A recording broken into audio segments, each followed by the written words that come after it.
Chapter 18. Little Fishes Wriggling Through Green Waves. Once more together, and our adventures since we separated related, the question arose, what next? We determined to abandon our dangerous business, for we had capital sufficient to start in an honest career, and resolved to do so. For a long time our attention had been turned to Colorado, and we had frequently talked over a project of going to some growing city there, starting a bank and building a wheat elevator and stockyards. $50,000 would start our bank and $10,000, with some credit, the elevator and yards. This sum we had, with an additional $10,000 to pay our way until profit came in from our investments. Here was another great and honorable scheme, one easily carried out had we only gone on with it. What a success we may have made, particularly so, when considered in the light of the development of Colorado since 1872, and our energy and knowledge of business. In Paris we all stopped at the Hotel Muris, Rue Rivoli, and spent much time sightseeing.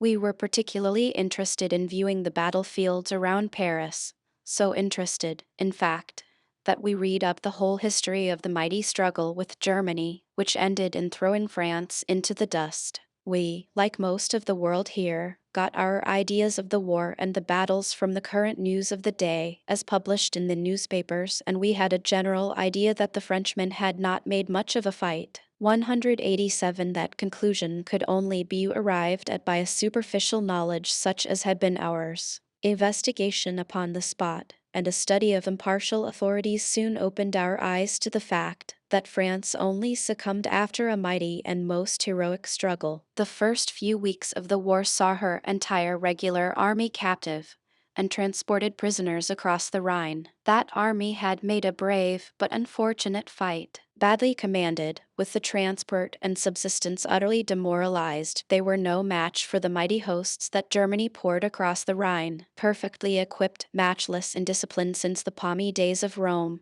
commanded by the foremost military intellects of the age, they met the French, overmatching them at every point of contact, enveloping their columns with masses of infantry, or sweeping them with murderous storms of shot and shell, or launching a magnificent cavalry at them, against which French valor, ill-directed as it was, proved futile, and that splendid array of 480 men had aground their arms, surrender their colors, and, to their own unspeakable shame and humiliation, become captive to their foes, leaving their beloved France defenseless. But the loss of their army, no more than their thronging foes, dismayed France. The heart of the nation was stirred, and from the Rhine to the Atlantic, from the Channel to the blue Mediterranean, France rose as one man. They saw the entire military force of Germany encamped on their soil, and in their undisciplined valor, hurled themselves against it, and gave to their astounded foes an exhibition of titanic force and determined valor whose story, when known, will become the admiration of all generations of men.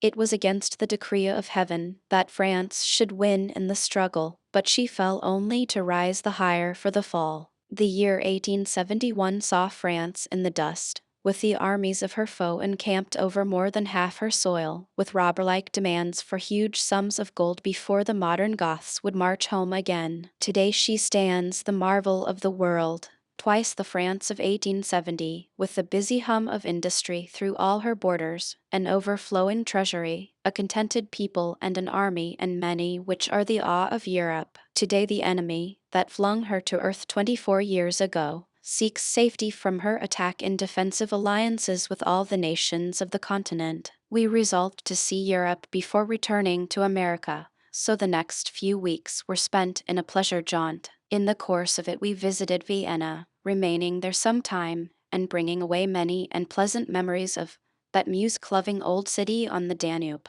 We finally all returned to Wiesbaden together and visited the casino, watching the play and players with an interest that never flagged. Here we saw such vast sums of money ever changing hands that we'd almost insensibly began to think the thousands we had were as nothing, and when divided up, the sum coming to each seemed almost beggarly. Gradually we began to speculate as to the desirability of doubling our capital once or twice at least, before we threw up our hands and gave up the game. I need hardly tell the reader that what at first was a philosophical speculation, an airy theory of a possibility, rapidly crystallized into steadfast purpose and determinate resolve, and soon our brains were working, and readily brought forth a new scheme. For was not there the Bank of England, with uncounted millions in her vaults, and was not I, as Frederick Albert Warren, a customer of the bank, and as such were not the vaults of the bank at our disposition? We rated our powers high and fondly thought that, speaking in a general way, honesty was the best policy, yet in our case there was an exception to the rule. We felt and acknowledged we were doing wrong, but since the wrong apparently profited us, we would do wrong that good may come by that. Finally, we resolved to go on with our postponed assault upon the money bags of the Bank of England, at the same time evolving a plan that seemed to promise unbounded wealth and complete immunity for us all. So we packed our baggage, bade farewell to wee Spedden, and one early June morning in 1872 saw us all once more in smoky London, resolved to rouse the old lady called the Bank of England from her century-long slumber spent in dreaming of her impregnability. In Frankfurt there are several firms, Fisher by name, all bankers, and as soon as we determined to return to London, Mac wrote a letter in French to the Bank of England and signed it H. V. Fisher, which, of course, would leave the manager to suppose his correspondent was one of the Fisher bankers. In the letter he said his distinguished customer, Mr. F. A. Warren, had written him from St. Petersburg, requesting him to transfer to his account in the Bank of England the small balance remaining to his credit on his Fisher's books. Therefore he had the honor to enclose bills on London for GBP 13,500, payable to the order of the manager, said sum to be placed to the credit of Mr. F. A. Warren. I took this letter to Frankfurt, and having purchased bills of exchange on London to the amount named, enclosed them and mailed the letter. A day or so after I received a letter at Frankfurt from the manager of the bank, acknowledging the receipts of the drafts, and announcing that the proceeds of the same had duly been placed to the credit of F. A. Warren. So I had over $67,000 to my credit, and had now been a depositor for 5 months. George took up his residence at a private house in the West End of London, while Mac and I went to the Grosvenor Hotel. This hotel was one of the very few then in England which were allowed by the aristocrats of London society to be what 190 they called highly respectable, that is, exclusive, and, therefore, a fit dwelling place for their dainty selves. In Dublin there is one of these highly respectable hostels, the Gresham, on Sackville Street. This hotel was a type of all of the sort I mention. I once stopped at the Gresham for a week, and became one of the nobility and gentry that frequent these hotels. The waiters all wore full-dress suits, faultless in cut and fit, and the chief event in their daily existence, the serving of the table d'hôte, wore white kid gloves. The bewildering changes of varied colored dishes, I mean crockery ware, was something to make one stare. Course number 1 brought on a soup dish of pale violet color, quite a work of art, but its contents was a watery compound with an artistic name. Course number 2 consisted of a unique plate, light green in color, with little fishes wriggling through green waves, but bearing on it a small insipid portion of a genuine inhabitant of the deep, and so on. Course followed course, each on a different colored plate. If the dinner was intended for an exhibition of crockery, each one of the 7 I had there was a success, but however gratifying to the eye the dinners may be, they were lamentable failures so far as stomach and appetite were concerned. But when I came to pay my bill I found the white kid gloves and the fancy china again. They were all in it, and many more things as well. The bill was more than a foot long, filled with such items as soap, 6pence, 1 envelope, 1 penny, 1 sheet note paper, 1 penny, bath, 2 shillings, extra towels and soap for same, 6pence, and so on through the line. We found the Grosvenor another Gresham. However, as we wanted to stop at a swell hotel, we concluded,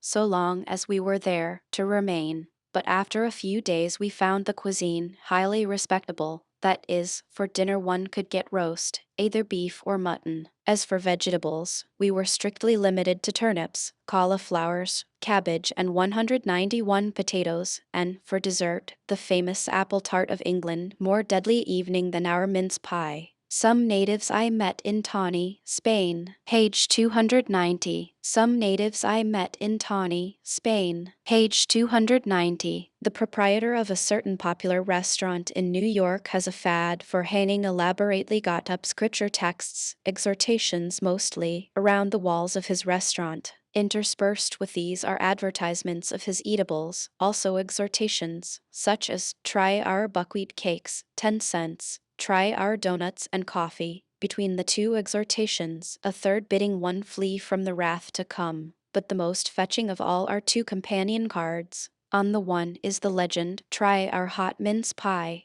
On the other is displayed the apropos warning, prepare to meet your God. So we resolved to sleep at the Grosvenor, but to avoid the apple tart. We soon discovered a good restaurant nearby, where we dined, and as I am on the subject of dining, I will finish this chapter with a little narrative, the moral of which I will leave my readers to find. We were now settled down in London, prepared to devote all our attention to that old lady, the B.F.E., and, in accordance with a habit of ours, we began to look for some safe place, hotel, cafe, or restaurant, where we could meet, run in at any time for consultation, or to write notes. 3 things were requisite: nearness to the money center of the city, a room where we could be secluded from people coming and going, and a proprietor clever enough not to be inquisitive, with a genius for minding his own business. A man who has a genius for that thing always carries it in his face, just as his opposite, the busybody, carries the traces of his restless inquisitiveness in the face and manner. That same day we discovered, in a small street leading off Finsbury, a shop with a sign over the door bearing the legend, licensed to sell spirits and caterer. It had canned and potted meats, along with bottles of wine, in the window, but was evidently fast going to seed. We pushed our way in and found a bright, fresh-looking young Englishman, evidently a countryman, but intelligent and civil, much like a gamekeeper. We knew at once we had our place and man. After some weeks we observed, now and then, a couple of sharp-looking customers hanging about the place. We feared being watched, and began to think it time to change, so suddenly ceased calling at mine host's snuggery and took up new quarters in a private house not far away. About 2 months later I happened to be near and called. He received me warmly, and told me we had saved him from bankruptcy. He had been a gamekeeper on a nobleman's estate, and his wife had been a housemaid there. They married against the wishes of their master, but they had £500 and, coming to London, started business on that.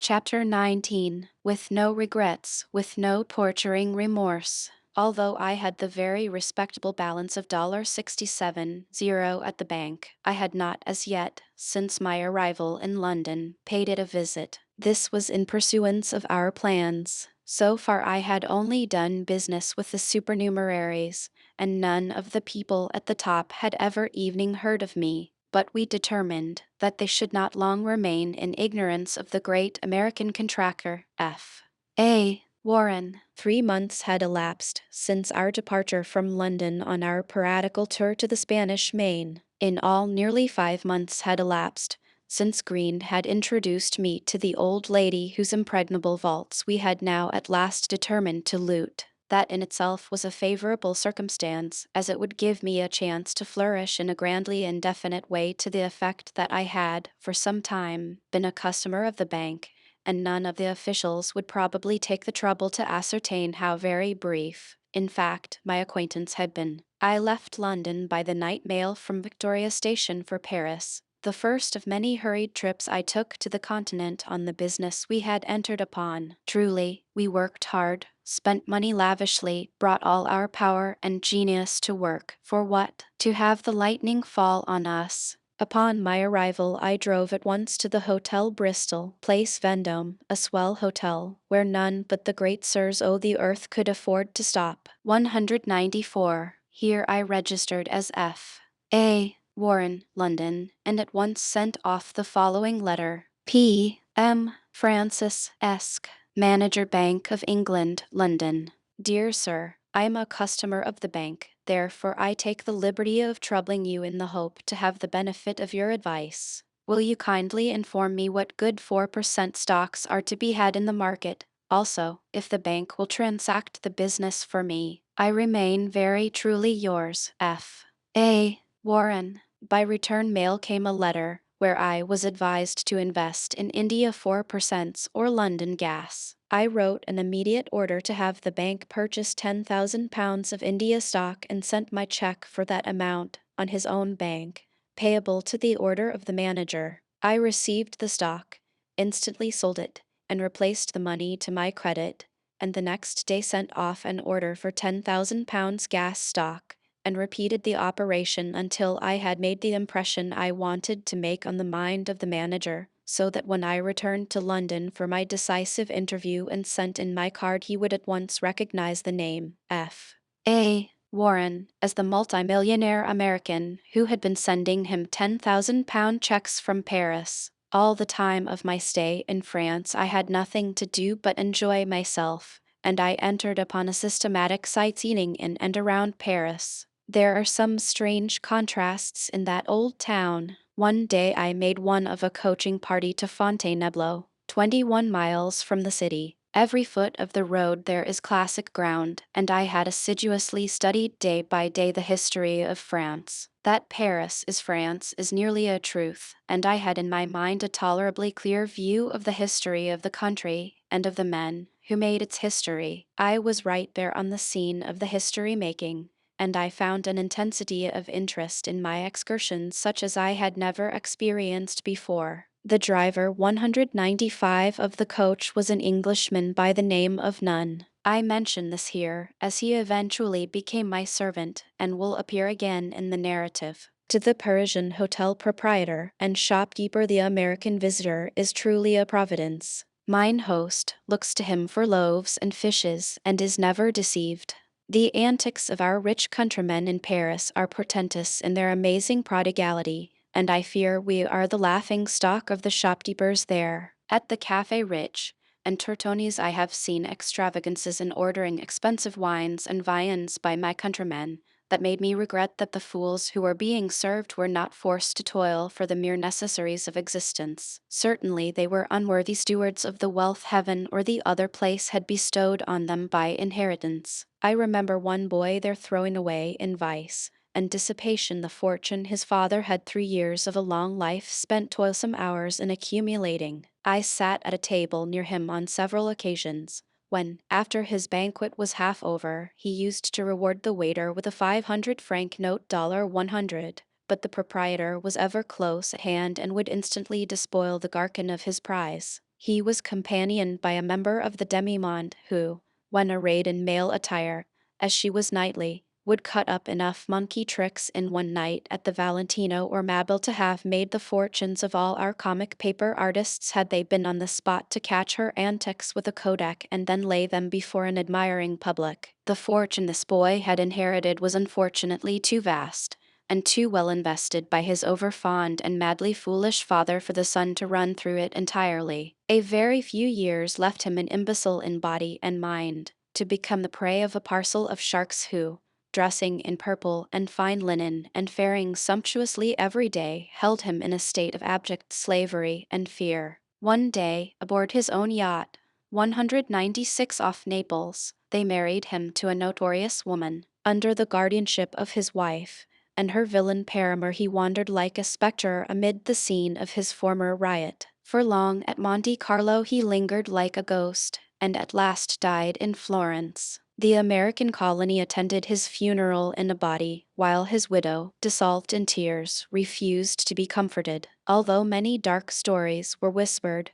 the Americans there forgave her all, for her grief and sorrow were so overpoweringly evident that it would have seemed a crime to doubt her tender love for the departed. After having the body embalmed, she embarked with her dead love for America, and today his ashes rest in that mighty city of the dead, Greenwood, under a Greek cross of white marble bearing the date of birth and death. I went to see it last Easter week. The grave was strewn with flowers, and the pedestal bears this inscription: "Too good for this world, the angels bore him to heaven, leaving his heartbroken wife to mourn her unspeakable loss." Unopposed, she succeeded to her husband's estate. It was large then. Today it has grown to enormous proportions. She is not, but easily may have been, one of the 400. At Saratoga last August I saw her sitting on the balcony of the United States Hotel, fat, wrinkled, vulgar-looking, covered with diamonds. Nemesis appears to have postponed her visit to the lady. Her life, from her own standpoint, has been a tremendous success. She has been philosopher enough to appreciate what an immense factor mere eating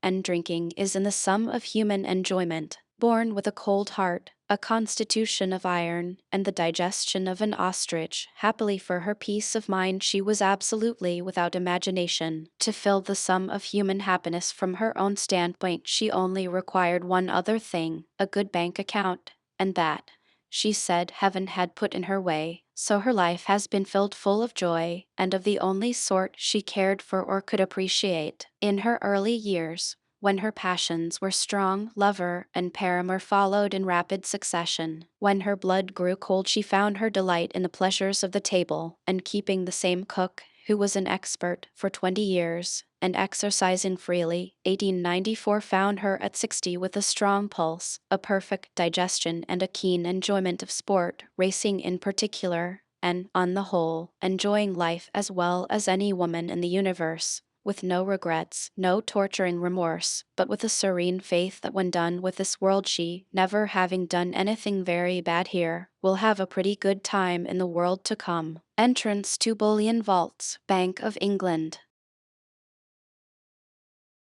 Chapter 20. Details necessary, if tedious. After the events narrated in the last chapter, I returned to London. I arrived early in the morning, and meeting my companions, we had a long and anxious talk over my near-approaching and all-important interview with that great sir of the London world, the manager of the Bank of England. Happy for us if in that interview the manager had asked for the customary references, or had used ordinary business precaution and investigated me, or, truly, had acted as any ordinary business man would have done under ordinary circumstances. Our own conclusions were that the fact that I was already a depositor, together with the impression made by the letters and my GBP 10-0 checks, would put the thing through. Yet we, of course, felt that 1,000 things could arise to block our way effectually. A look, a word too much, a shadow, or a smile in my face may ruin all, but still, after providing so far as possible for every contingency, after planning what was to be said or left unsaid at the interview, after my companions filling me full of advice, we felt after all that everything must be left to my discretion, to say and to act as I thought best under the circumstances. This council of war was held in my room in the Grosvenor. I had arrived from Paris at 6 o'clock. Mac and I breakfasted together at 8. George joined us at 9, and we talked until 10. Then we set out together for the bank. Arriving there, they remained outside, watching for my reappearance. Entering the bank, I sent in my card F.A.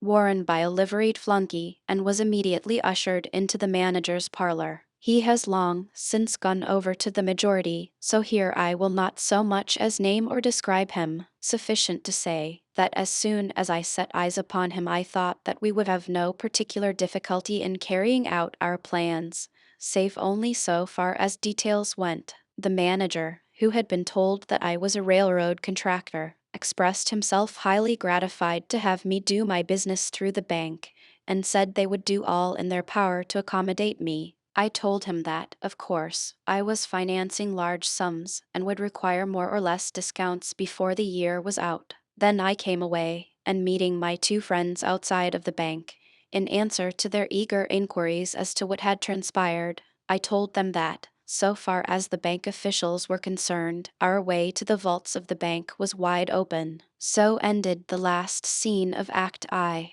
The next day I went to the Continental Bank, in Lombard Street and bought sight exchange on Paris for 200 francs, paying for it by a check on the Bank of England. I was given a note of identification to the Paris agent of the bank. That night I left Victoria Station for Paris. At 10 the next morning I had my money, and, going to the Place de la Bourse, near the exchange, I commissioned a broker, who was a member of the exchange, to purchase bills on London for GBP 80.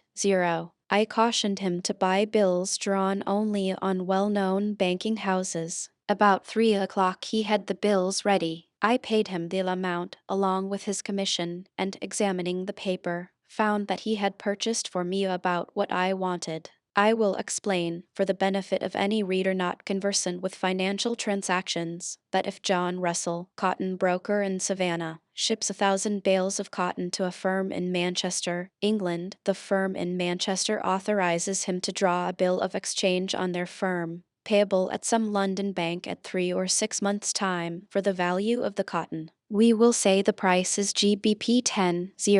Russell draws 10 bills for GBP 10 each, say payable at the Union Bank of London. He gives these bills to a money broker in Savannah, who sells them on the exchange, and gets for them whatever the rate of exchange may then be on London. The president of the Georgia Central Railroad may have ordered 1,000 tons of steel rail in England for his road, and to pay for them he orders a broker to buy for him bills on London to the amount of the cost of the rails. He purchases the Russell bills, and these bills of exchange he sends in payment to the steel rail manufacturers in England. So, as a matter of fact, the president of the Georgia Central pays Russell for his 1,000 bales of cotton, but has the bills of exchange. So, in place of GBP 10 in gold being freighted twice across the ocean, the 10 pieces of paper cross only once. These 10 bills for GBP 10 each, drawn on the Union Bank of London at 6 months, in due time are presented, duly accepted and paid at maturity by the bank. Instead of commercial notes or bills, they are now known as acceptances, and are just as good as a bank note.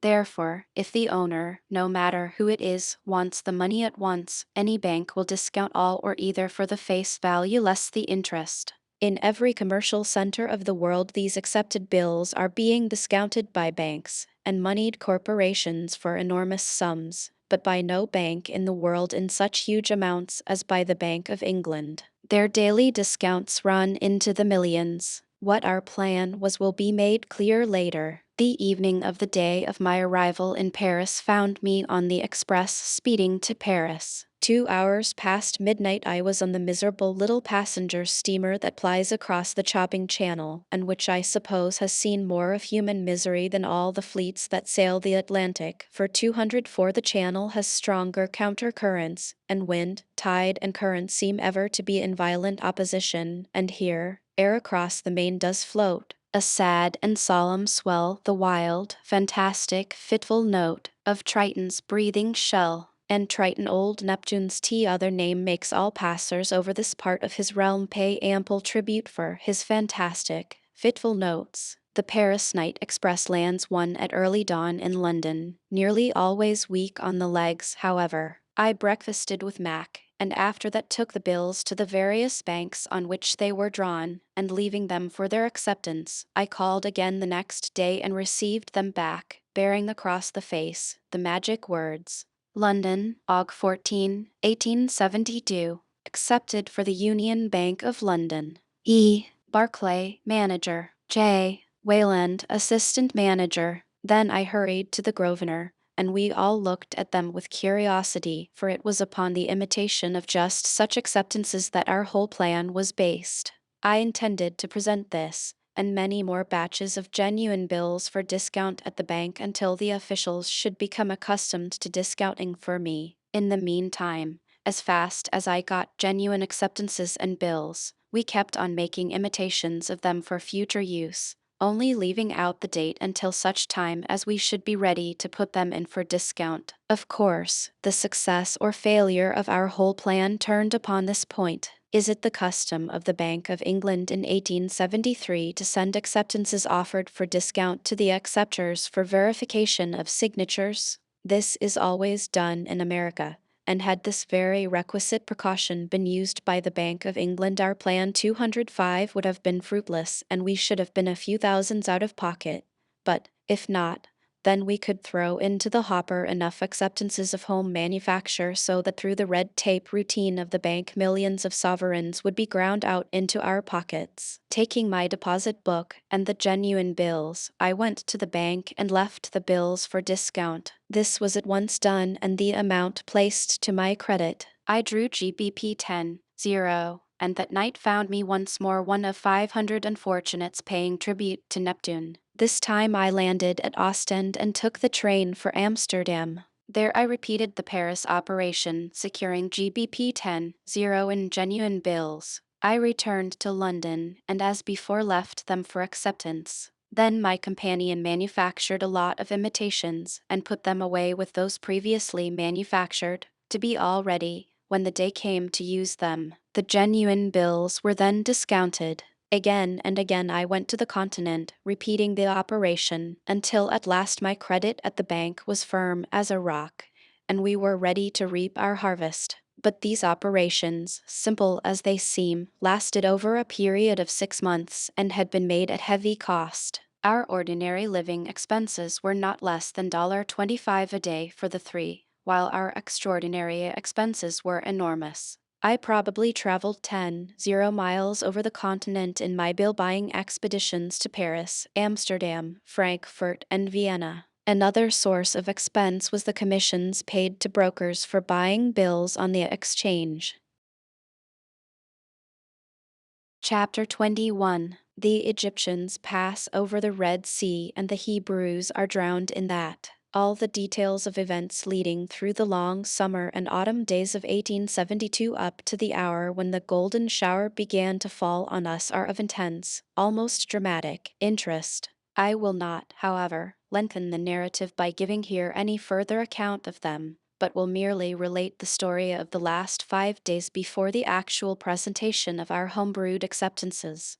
The bank had been discounting for weeks comparatively large sums for me. Many £1,000s of the genuine article discounted had matured and been paid, and more thousands were still in the vaults, awaiting maturity, and would fall due, while our home manufactured bills would be laid away in the vaults, there to remain for 4 or 5 months until due. Of course, a full month or 2 months before that we could pack our baggage and be on the other side of the world.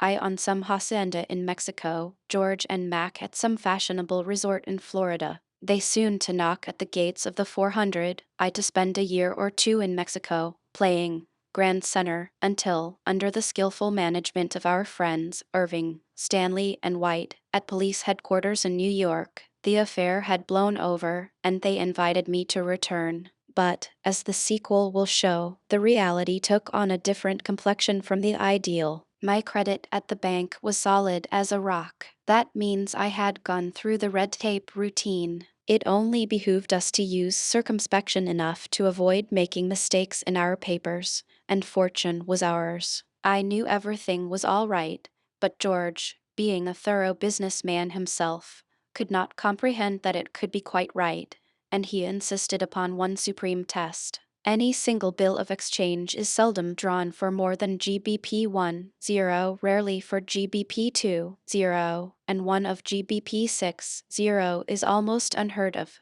If a party in Bombay wanted exchange on London for GBP 100, his broker would probably furnish him with 100 bills for GBP 10 each. But George had made up his mind that as a test, and to make an impression upon the bank manager, I should go to Paris and get a bill on London from Rothschilds drawn to the order of F. They Warren direct. Could this be done, it would, of course, make it appear that I had intimate relations with the Rothschilds, and as a minor consideration we could use the Rothschild acceptance, a pretty nervy thing to do, as Sir Anthony de Rothschild, the head of the London house whose name we proposed to offer, was a director of the Bank of England and would have a pass his own paper for discount, that is, paper bearing his name, manufactured by ourselves. We tried to talk George out of this notion, which Mac and I regarded as a freak, unnecessary in the first place and impossible anyhow. But he was persistent, and I had to start out and try. I expected an expense of $1.00 and a delay of 2 weeks, but fortune or the devil favored us. So, purchasing at the exchange brokers in London 200 francs in French paper money, once more I left Victoria Station for Paris. Once more, an unwilling victim, I heard the wild, fantastic, fitful note of Triton's breathing shell. At Calais I took my place in what the French call a coupe, that is, the end compartment on a car, which, by paying 10 francs extra, you can occupy alone. It is unlike the 208 other compartments in that there are no arms dividing it into seats, so one can lie full length on the cushion. Before this night I speak of I had cherished a theory as to what I should do in the event of an accident happening to any train whereon I was a passenger. In such a case I proposed to catch onto some object and hold on, leaving my body and limbs to swing freely. My theory ever since that night has been that I will go just wherever the breaking timbers and flying furniture send me. I had fallen into a sound sleep before the train started, and was aroused from it to find myself hurled about the compartment much as a stout boy would shake a mouse in a cage, and quite as helpless. Our train was off the track. My carriage was near the engine, and the momentum of the long train forced the car in the rear of mine up on end, and it appeared as if it would fall over and crush me. I thought my hour had come, and I cried out, at last. There was no fear or terror in it, but merely the thought that after many months of almost incessant travel, and necessarily of peril, at last my fate had come. It had not. How good heaven would have been if it had sent me to my doom then and there. The accident had occurred at Marquise, a small town 16 miles from Calais and 4 from Boulogne, the first stopping place of the express. It was a very long train, but the carriages were all empty except two. A heavy excursion train had left Paris, and the cars were going back empty. What lessened the number of passengers was the fact that it was Sunday night. The English do not travel on Sundays as a rule, so, fortunately, a great loss of life was prevented. However, 2 were killed and half of the remaining passengers injured. My own injuries were slight, and consisted of trifling cuts on the face and hands from flying glass. But, far worse than that, I had received a nervous shock, which took some weeks to wear off, and during 209 the rest of my journey to Paris and return to London I was as nervous as a timid woman. I stayed at Marquise until noon, when the express passing at that hour made a special stop to pick me up. In our glorious and free country the killing or mangling of a few persons more or less is of no particular concern to any one beyond the friends of the victims, least of all to the railway magnate or to his servant. But in France an accident, which results evening in the wounding of a passenger, is a very serious matter to the road where it occurs, and to its officials. They always hasten to take the fullest responsibility, and if attention or the more solid matter, cash, can comfort the sufferer, he will have no occasion to mourn long. If one life be lost, evening a servant of the road, a strict judicial inquiry takes place upon the scene of the accident by a high official of the state, advised by experts, not, as in this country, by some drunken country loafer or ward heeler, who, all ignorant of the law, has been elected county coroner, and one who is more anxious to procure free passes on the road than he is concerned for the victim murdered by the neglect or parsimony of inefficient railway officials. The road from Paris to Calais is known as the Chemin de Fer du Nord, and Baron Alphonse de Rothschild, head of the Paris Rothschilds, is the president of the road. This fact occurred to me within a few minutes of the accident,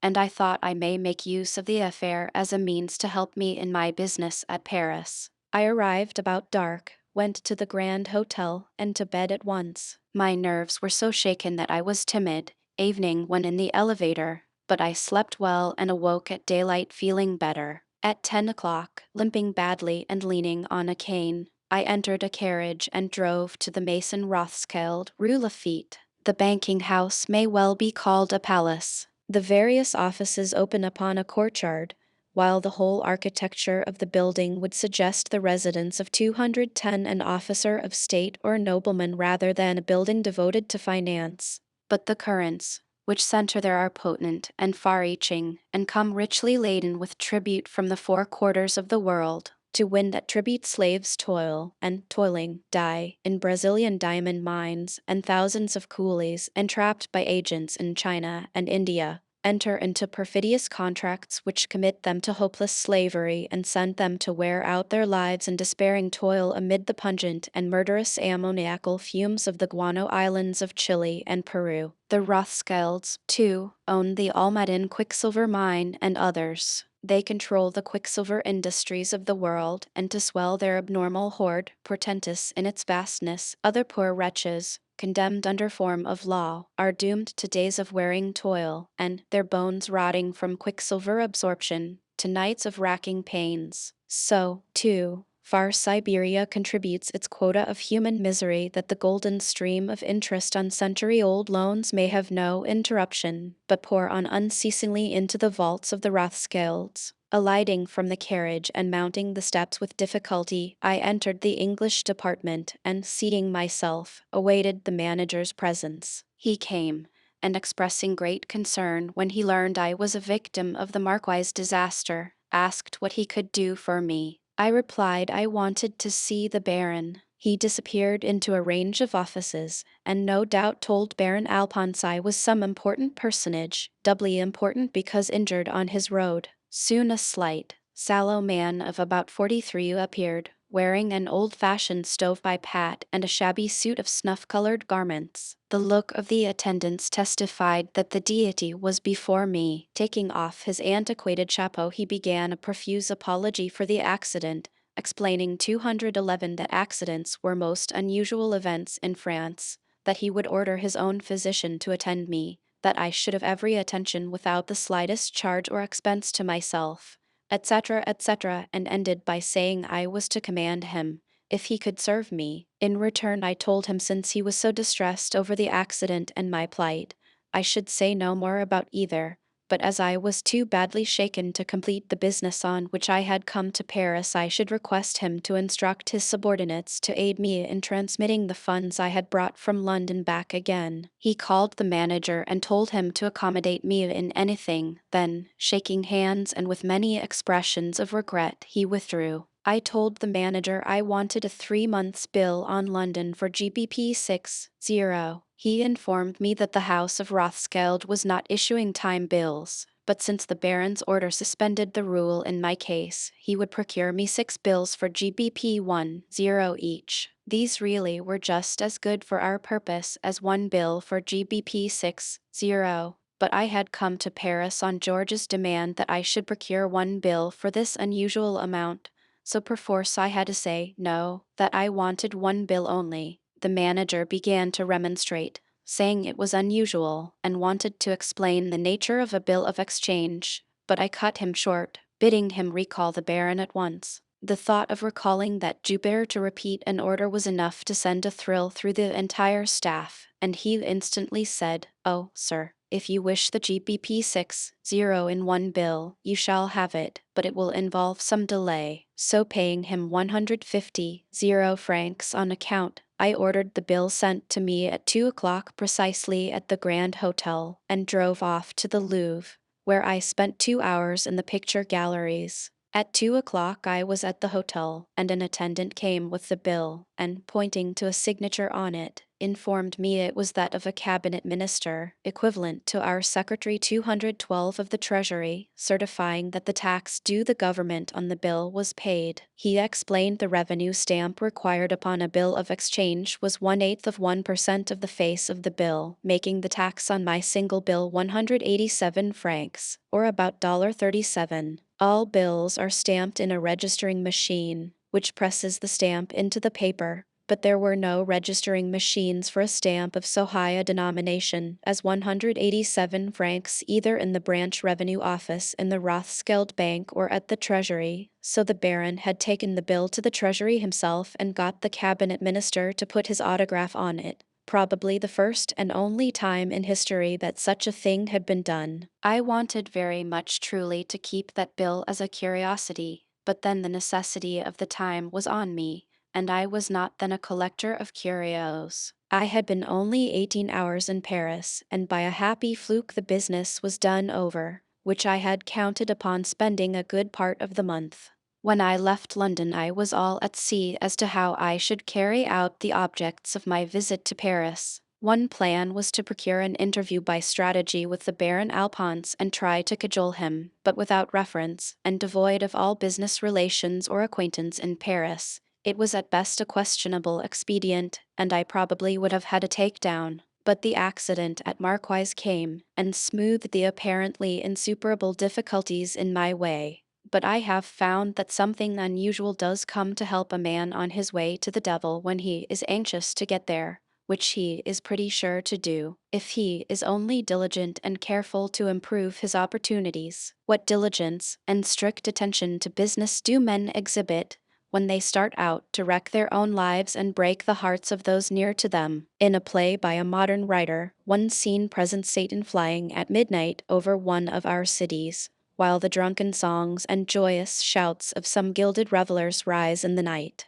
The merry songs and laughter are music to the ears of Lucifer. He pauses in his flight to listen, and as the songs and shouts increase in volume, he looks down on the revelers and with a bitter sneer soliloquizes thus of them: "Ye are my bondsmen and my thralls, your lives I fill with bitter pain." And that sums it up pretty well. But we must look straight away from the entrance of the Primrose Way to the exit. Well, I had successfully played my trump card on the Rothschilds, and, not seeing the end, thought I had won, and cleverly won. So before sitting down to dinner I went to the telegraph office and telegraphed to my partners. The Egyptians all passed over the Red Sea, but the Hebrews are drowned in that. Thinking this rather witty, I went to dinner well satisfied. Chapter 22. Accepted. Lionel Rothschild. When George and Mac received my telegram, they, knowing the difficulties of my mission, deemed it incredible that I had succeeded within a day. So when my telegram came, they thought I was attempting some jest. Upon my arrival in London, walking into Mac's room, he being still in bed, I announced that I had in my pocket Rothschild's bill for GBP 60, drawn on the London house. He flatly refused to believe me, but when he, and later George, saw the bill, they were forced to believe. I at once took it down to St. Swithin's Lane, and, leaving it for acceptance, called the next day, when I found scrawled across it in thin, pale ink the mystic words, "Accepted.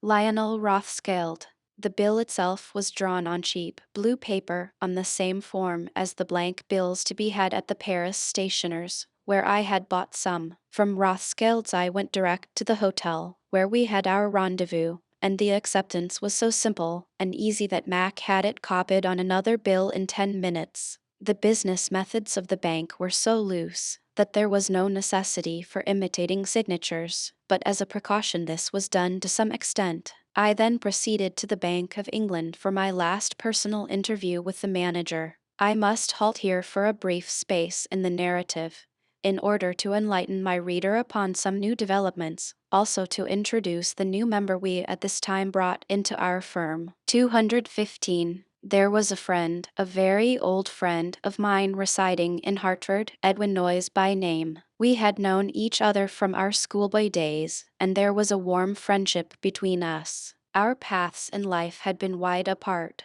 but we maintained a frequent correspondence and often met. He knew nothing of my Primrose life, but supposed, of course, from the style of my living that I was the possessor of a handsome income from my business, which lay, as he imagined, in that mysterious precinct known as the Street, which, of course, meant Wall Street, and that my business was speculating in stocks. He was a trifle older than myself, of a steady, reserved nature, and a discreet and safe friend. This was the new member of our firm. How he came to be so I must explain. Up to this time, as the reader will have noticed, I was the only one of the party known at the bank, and, of course, was the only one who seemed to be taking any risk. Evening, in the event of discovery, it would apparently be necessary for me only to take flight. George and Mac, not being known in connection with the fraud, could remain in London until such time as they chose to go home. To make matters absolutely safe for me as well, we got up this scheme. I told the manager of the bank that I had bought an immense plant and shops in Birmingham to manufacture railway material, and that I should be there superintending the work a good deal. Therefore, I may occasionally send any bills I had for discount from there by mail. I had sent 2 or 3 lots of the genuine bills in that way. If I could send the imitation bills the same way, Mac and George could carry on the business through the mail in my name, and I could be at the other side of the world while the actual operation was going on, so that, far from my ever being proved guilty, there would be proof of my innocence, for how could I be guilty of a crime committed in England at the very time I was on a pleasure jaunt in the West Indies and Mex 218 ICO?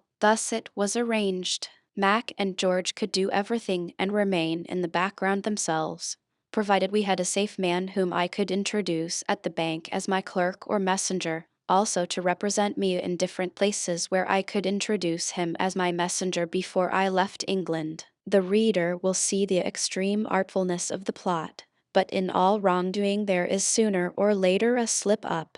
Be the plot ever so artful, or however safe the wrongdoing may appear, the unforeseen something will happen. Of course, Mac and George not being known at the bank need not care, but it may easily be serious for me. When the explosion came, 50 people in and about the bank would remember my face.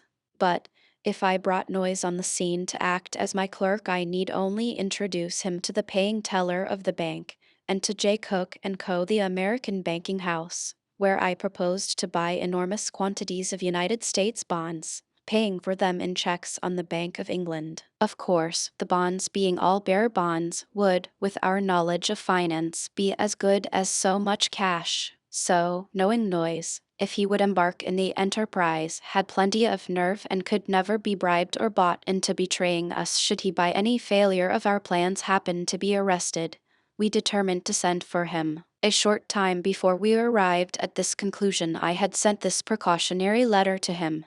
Grosvenor Hotel, London, Nov. 8, 1872. My dear Noise, you will be surprised to hear from me from London, but the fact is I have been here with George and a friend of ours for a year, and have made a lot of money from several speculations we have embarked in. In fact, we have been so successful that we have determined to make you a present of $1,000, which find enclosed. Please accept the same with our best wishes. 219. We may be able to give you a chance to make a few thousands, if you would care to venture across the ocean. Perhaps we can make use of you. If so, I will send you a cable. If I do, come anyway, as we will pay all your expenses should you determine not to go in with us on the deal. Be cautious and preserve absolute secrecy when you leave home as to your destination. We'll explain the reason for this when we meet. Keep your weather eye open for the cable. It may come any hour after you have this. Hoping you are quite well, I remain, etc., etc. A few days later we sent him this cable. It was afterward produced in court in evidence against him. Edwin Noyes, New York. Come by Atlantic on Wednesday. Wire on arrival at Liverpool. Meet at Langham. He arrived 10 days later, and at a little dinner given in his honor we told him our plot. He was astounded, and for the remainder of the dinner, and for the day, too. For the matter of that, he acted like a man in a dream, and we three were amazed that he did not instantly fall into our plan. Here was the dramatic representation of the poisonous effect of wrongdoing. We three had by degrees become accustomed to look upon a fraud committed by ourselves with equanimity. I say by degrees. Insensibly we had been sinking deeper and deeper, until, our moral senses blunted, we found excuses to our own consciences. But here was my companion and friend. He was no Puritan, but, like ourselves but a few brief months before, regarded crime with detestation, and now, when the men he trusted proposed he should become a party to a crime, his mind revolted in horror. Well for him had he yielded to the prompting of his own conscience, and fled from us and the fearful temptation of sudden wealth. At last he said he would consider it. After a day or two of silence he began to question us as to our mode of operation. Then his mind became more and more familiarized to the thought, until at last, Fascinated by our association, he acquiesced, saying, "I will do it. I want money badly. The Bank of England, after all, will not miss it. So I'll go in for this once." By our direction, he went to an obscure hotel in Manchester Square, and then purchased clothes more suitable for his new position than the fashionable tailor-cut suit he wore from New York. On several occasions I had gone to J. Cook & Co. in Lombard Street and purchased bonds under the name of F. A. Warren and giving checks in payment upon the Bank of England. So one day I went there with Noyes and purchased $20 in bonds, giving my check for them. I then introduced Noyes as my clerk, directing them to deliver any bonds I bought to him at any time. The next day he called, and they gave him the bonds, which I had given my check for the day before. So there was no necessity any longer for me to come in person to make purchases. Noyes could appear there any day, give an order for bonds, secure a bill for them, and in half an hour bring a warrant check for the amount of the bill, pretending, of course, that he had got it from me, but really getting it from Mac, leaving the check for collection and to call the next day for the bonds. The same day that I introduced him to J. Cook & Co., I took him to the Bank of England at a busy time of day, and while drawing GBP 20, I casually introduced him to the paying teller as my clerk, requesting the teller to pay him any checks I sent. Then for the next few days I had Noyes take checks to the bank, and had him order 2 or 3 small lots of bonds from J. Cook & Co. so that they became familiarized with seeing him come on my business. I demand a guard and shelter for my wife, the Duchess. Page 282. I demand a guard and shelter for my wife, the Duchess. Page 282. The plan was complete at last. Everything was ready to carry out our scheme in perfect safety to all, and, as related in the beginning of the chapter, I was now on my way to the bank for my last visit, with the Rothschild bill in my hand. Many accounts were given of this famous interview in the English press just after the discovery of the fraud and 221 prior to my arrest, also when the details transpired at the trial. The facts were simply these. I presented myself at the bank and, sending in my card to the manager, was ushered at once into his parlor. After a few remarks upon the money and stock market, I produced the bill, remarking that I had a curiosity to show him which had been sent me by a correspondent in Paris. It was certainly a curiosity. It was a thing entirely unknown in the history of the bank to have a bill of exchange bearing the signature of a cabinet minister certifying that the internal revenue tax had been paid on it. This, along with the circumstance that the bill was made payable to myself, evidently made considerable impression on the manager and confirmed him in his good opinion of his customer. The unusual features of this bill of exchange led him to relate some of the inner events of the bank's history, during which I asked him what precaution the bank took against forgery. He told me a forgery on the bank was impossible, but I asked, why impossible? Other banks get hit sometimes, and why not the Bank of England? To that question he gave a long reply, ending with the assertion that our wise forefathers have bequeathed us a system which is perfect. Do you wish me to understand you have not changed your system since your forefathers' time? I said, to which he emphatically replied, not in the slightest particular for 100 years. In conclusion, I told him I should be fully occupied looking after my different business interests, but would give him a call if I found time. I also said I would have the bill discounted and take the cash away with me, instead of having it placed to my credit. He called an attendant, gave the necessary order, and the cash was handed me. Bidding the manager goodbye, I repaired to our meeting place and showed the notes for the discounted bill. Evening George was satisfied that my credit at the bank was good for any amount of discounts on any sort of paper. 222. Everything now was ready for my departure from England. For some weeks my partners had been busy preparing for the completion of the operation. The first lot of bogus bills were ready to go into the mail at Birmingham as soon as I was out of the way, it having been decided that I should then be out of the country. So one Monday late in November I packed my baggage, and after many warm handshakings, I bade my friends adieu. We had had many talks about the happy future. We had planned pleasant things in the future and spoken confidently of our foreign hands, our summer cottages at Saratoga and Newport, of our town house, fine suppers, and our boxes at the opera. After that, I saw them for a brief hour on the coast of France and once more said adieu. When we met again, it was in Newgate. I need hardly say that for the next 20 years we had no boxes at the Grand Opera, no foreign hands, nor yet any fine suppers, but all that which was merely external passed away, consumed in that fierce flame, but all that was manly and true remained. That is, our devotion and courage and our high resolve to conquer fate and live for better things. Before leaving London, we had squared up our cash account. It was something to make one stare to see how our money had melted away. It was arranged to send in the first lot of bogus bills on Thursday, giving me 2 full days out of the country. Here I made a fatal mistake in determining to go to the West Indies, then on to Mexico. As George had planned, I should have gone at once to New York, stopped at the best hotel in the city, and registered in my right name. By taking this course I should have been safe, and could have laughed at any attempt of the bank authorities to extradite me, for the first lot of bogus bills could have been held back until I had actually arrived in America. Then there could not have been found a single particle of evidence against me. 223. I say, if I had come to New York.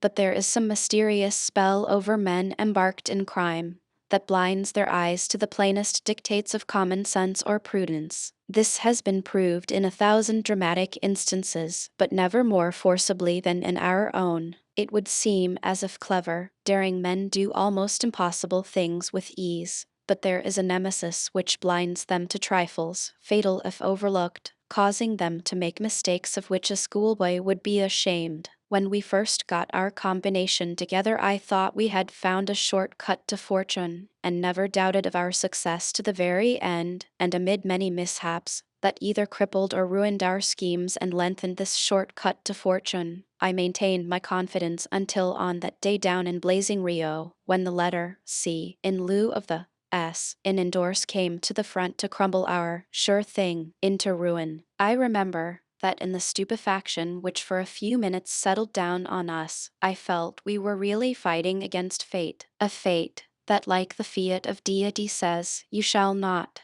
to all wrongdoing.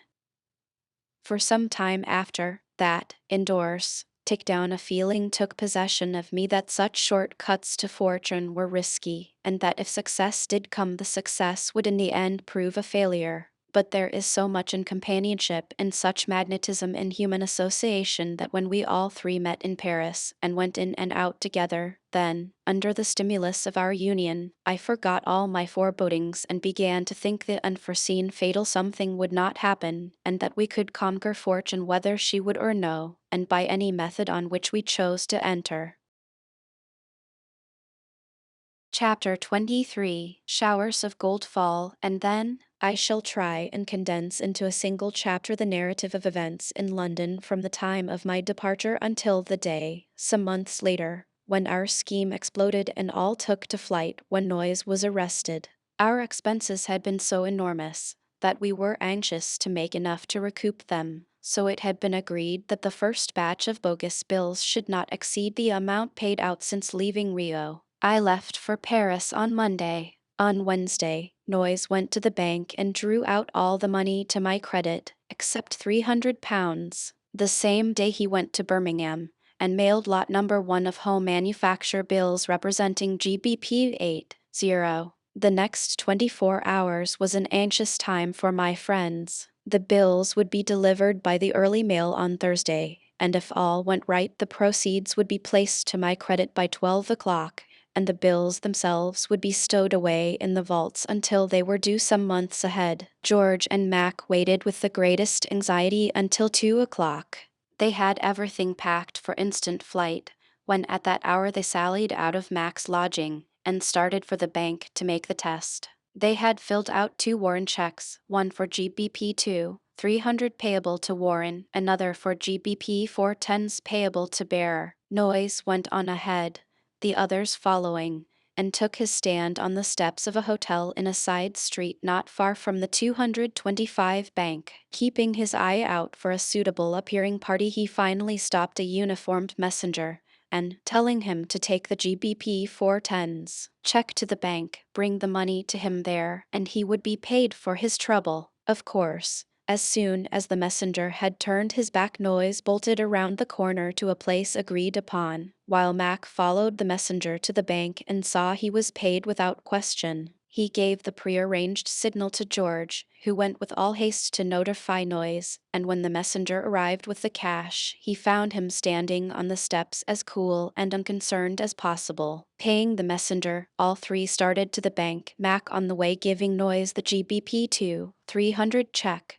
which he presented. Nodding good day to the cashier, he asked for GBP 20 in gold and the remainder in notes, which were handed him at once, and three very happy men sat down that evening to dinner, because the day's operations had conclusively proved that the Bank of England methods were fallible. The next morning Noise went to J. Cook & Co. and ordered $75 in United States bonds, giving a check for them on the bank. The same afternoon he went to Birmingham and mailed another letter, this one containing GBP 15 in bills, and later drew GBP 20 in gold from the bank. On Monday he went after the bonds, and the $75 was handed over to him without questions. The whole operation was a repetition of these tactics, but with an ever-increasing volume in the amounts of the bills. On some days the mail brought to the bank letters with bills for $100, sometimes for more, sometimes for less. So November and December passed away, and the bank continued day by day and week by week laying away in its vaults the worthless collateral of Mr.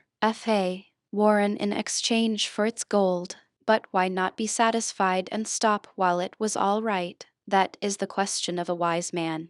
But whoever knew any man who wanted to do a thing, whether he did it or not, who 226 could not find half 100 good reasons why he should do it. But as Christmas came near, Mac began to long for home. He had repaid his father every penny of the large sum he was owing him. There had been a reconciliation by mail, and each steamer that came bore many long letters from parents and sisters, all speaking of their joy over the happy turn of events that was going to bring the absent member of the flock home within its walls again. The father's heart, long estranged, grew very tender toward his boy, and with pride he thought his eldest had thrown off the follies of his youth, and in manful strength was making ample atonements for the thoughtlessness and the wanderings of his youth. He and they were all destined to a terrible awakening, for soon the press of the world was to teem with accounts of his son's arrest and incarceration for participation in a gigantic fraud. When the blow fell, it came with crushing force on that home, and a shadow deep as night settled down on the household.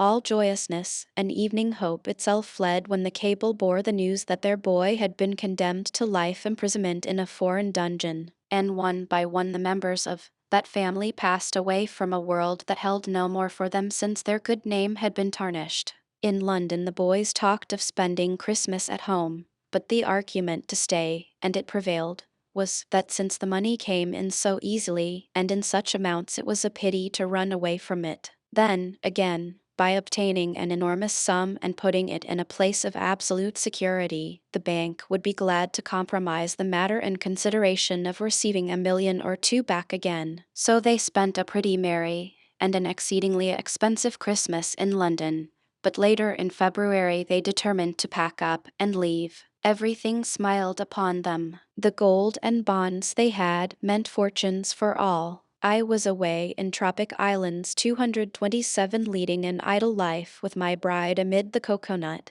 and palm trees. Mac and George had never appeared in the transaction, and as for Noise, not a soul in all America knew he was in Europe, and in all Europe only 3 or 4 people had seen him and knew him as representing Warren. The business was finished. All 3 laden with money were going to leave England, leaving the bank to slumber on for weeks until the first bills became due before there could be a discovery. By that time the cash would have been safely stowed, and how or where or to whom could anything be traced? So, in council, they had decided to be content with the enormous amount they had. The last batch of bills was in the mail. Only one day more, and the strain on the nerves would be over. That day, Noyes bought bonds and drew cash for more than $150. At 3 o'clock, they sat down to lunch, their last in London, and then went direct to Mac's apartments in St. James Place. All the material for making fraudulent bills was there, and what could be burned was to be thrown into the grate, and the rest to first be filed into blank nothings and then thrown into the Thames. The three were there and they were happy. They had engineered a gigantic scheme, had struck for wealth and won. The short cut to fortune in defiance of fate had been traversed, and now they set about a grateful task, that of getting themselves and their rich argosy out of England. Mac, being the artist of the party, and having executed the actual writing, drew the sealed box containing the unused bills up to the fire and began throwing them in one by one. In doing so, he occasionally would throw some bill more elaborate than the common run on the floor beside his chair. He had finished his task and took from the floor those he had thrown there, looked at them for a moment, then crumbling them together, raised his hand to throw them in the fire. But as the devil always forsakes his friends at the critical mo 228 meant, he stopped, smoothed out the bills, and turning to the others, said, "Boys, these are perfect works of art. It is a pity to destroy them. From our point of view it was, since it was only necessary to drop them into the mail, and they would coin us thousands." Then George said, "Suppose we send them in." The others said, "All right," and our doom was sealed. There were in the lot 19 bills of exchange for GBP 26.0. A date had been left off one of them. They failed to note it. Poor fools, we had sold ourselves. Was this an accident? No, it was nemesis. It was anything you want to call it, but it was not an accident. So a letter was written, the bills, with memorandum, enclosed, the envelope directed and stamped, and the three fools went to Birmingham, mailed the letter, and then laughed over their success in the fight against society, facilitated themselves that they had discovered the undiscoverable, that they had safely traversed the short cut to fortune. There is no short cut by wrongdoing to fortune. Boss Tweed, and the long list of robber barons to the contrary. The bills were mailed on Monday. As that fatal letter slipped from their fingers into the mailbox, the last act of the deadly tragedy began. When it ended, the curtain fell upon us descending from the dock into the chill dungeons of Newgate, never, so far as the sentence was concerned, to emerge again. On Tuesday morning the letter with the bills arrived at the bank. Following the routine, they went to the discount department, were discounted and placed to my credit, as I had a balance of GBP 20.0. When the proceeds of the bills were added to it, it brought up the whole to the handsome sum of GBP 46.0. The day of my destiny is over. Page 304. The day of my destiny is over. Page 304. When the bills arrived at the bank, a strange thing occurred. The fatal omission was made on an acceptance of Blydenstein & Co., a great banking firm in London. The 229 discount clerk noticed the omission of the date of acceptance, but this being a mere formality, he thought it a clerical error on the part of the bookkeeper of Blydenstein & Co. He made no report of the matter, and it was discounted along with the other 18, which were put away in the vaults with the batches that had preceded it, while he laid this one aside until the next day, which was Wednesday. At 10:30 he gave it to the bank messenger, telling him, when he went his regular rounds, to take the bill to Blydenstein's and request them to correct the omission. At 2 p.m. on Tuesday, Noyes went to J. Cook & Co. and ordered $100 in United States bonds, and gave them a check on the Bank of England for the amount. He was to call for the bonds next day, of course, after the check had gone through the clearing-house and had been paid. As soon as the bank opened on Wednesday, in order to test if everything was all right, Noyes sent in a messenger with a small check, and the money was thrown out as at all other times without remark, and that was a complete demonstration that everything was all right. So it was then. but within 30 minutes from that second the messenger was going to start with the bill to Blydenstein's for correction. This was 10 o'clock Wednesday. The bills had been 25 hours in the possession of the bank, had been discounted, and the proceeds placed to my credit for 24 hours.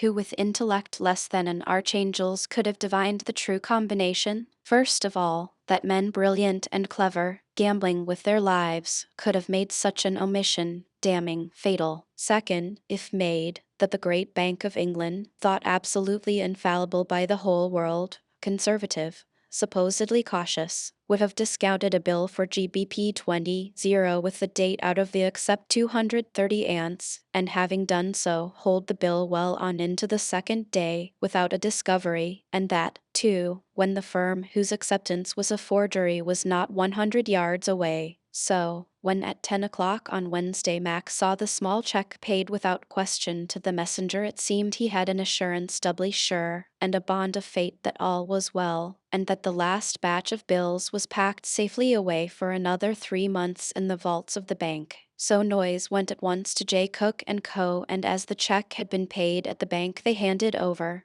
as in so many other occasions, the $100 in bonds to him. Mac and George were outside. George took the bonds and gave Noyes a GBP 10 check, and 1 minute from his leaving J. Cook & Co. Noyes was at the counter of the bank. The cashier counted out the $50 to him. He walked out of the bank with a lighter heart and more buoyant step than ever before, for was not the danger all over and the long strain on the nerves at an end, the transaction complete and fortune won? He was never going to the bank again. They had arranged to meet at Garraway's Coffee House in Exchange Alley. This is the Garraways that became so famous at the time of the South Sea Bubble, and its fame continued down to the end of the wars of Napoleon. Then its glory departed as a center of speculations, but its renown as an old-fashioned chophouse remained till 1873. Everywhere in contemporary English literature, from Swift and Addison to Goldsmith and Johnson, one meets references to Garraways. The Dean immortalized it in his well-known lines on Change Alley.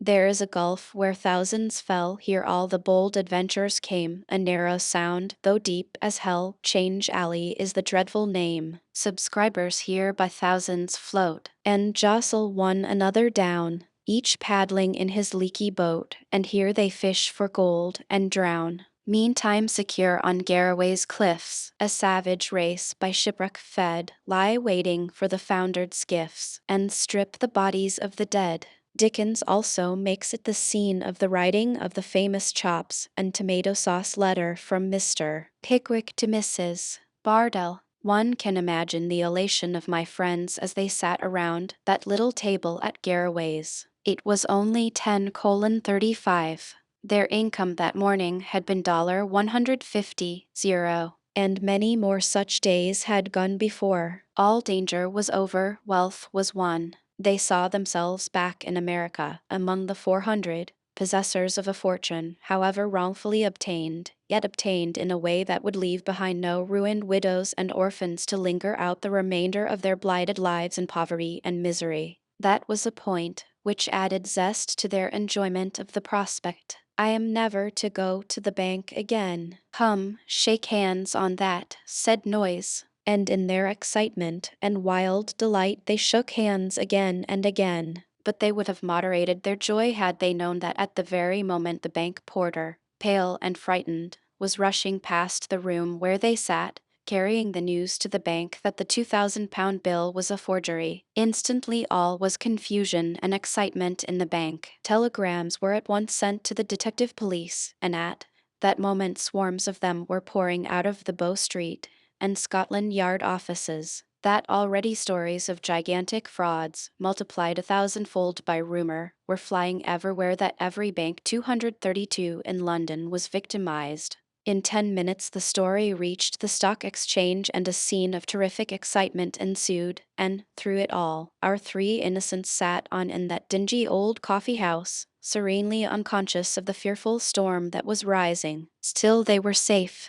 Everything was confusion in the bank. The terrified official, frantic with fear, could only describe a tall young man, an American, who said his name was Warren. Had my three triumphant friends only known what was up, they may have sat where they were the day through, and drank porter out of the pewter mugs in safety. There were 100,000 men in London who would answer any description the bank could have given of Noyes. Mac and George had never appeared in the transaction, and I, the F.A. Warren they were looking for, was living quietly with my young wife in a lovely isle in the tropic sea. Surely then, these three high-toned financiers still had the game in their own hands. They had nothing to fear. They had wealth.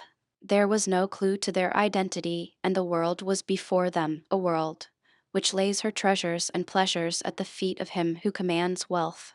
But that mighty something had decreed otherwise, and a subtle spirit under whose power they were but purposeless puppets inspired them to commit an act of folly which was to hurl them from the fool's paradise where they were reveling down to the pit of despair. Upon Mac casually remarking that they had still a balance of $75 to Warren's credit, Noyes spoke up and said, "Boys, that is too much money to leave John Bull. Suppose you make out a check for GBP 50. I will run over and get the cash, and it will do for pocket money." And the two others, triumphant in success, became idiots and assented. Making out a check for GBP 50, Noyes started for the bank, check in hand, and entering, instantly found himself with a hot and angry swarm of hornets about him. 233. And Newgate's scene.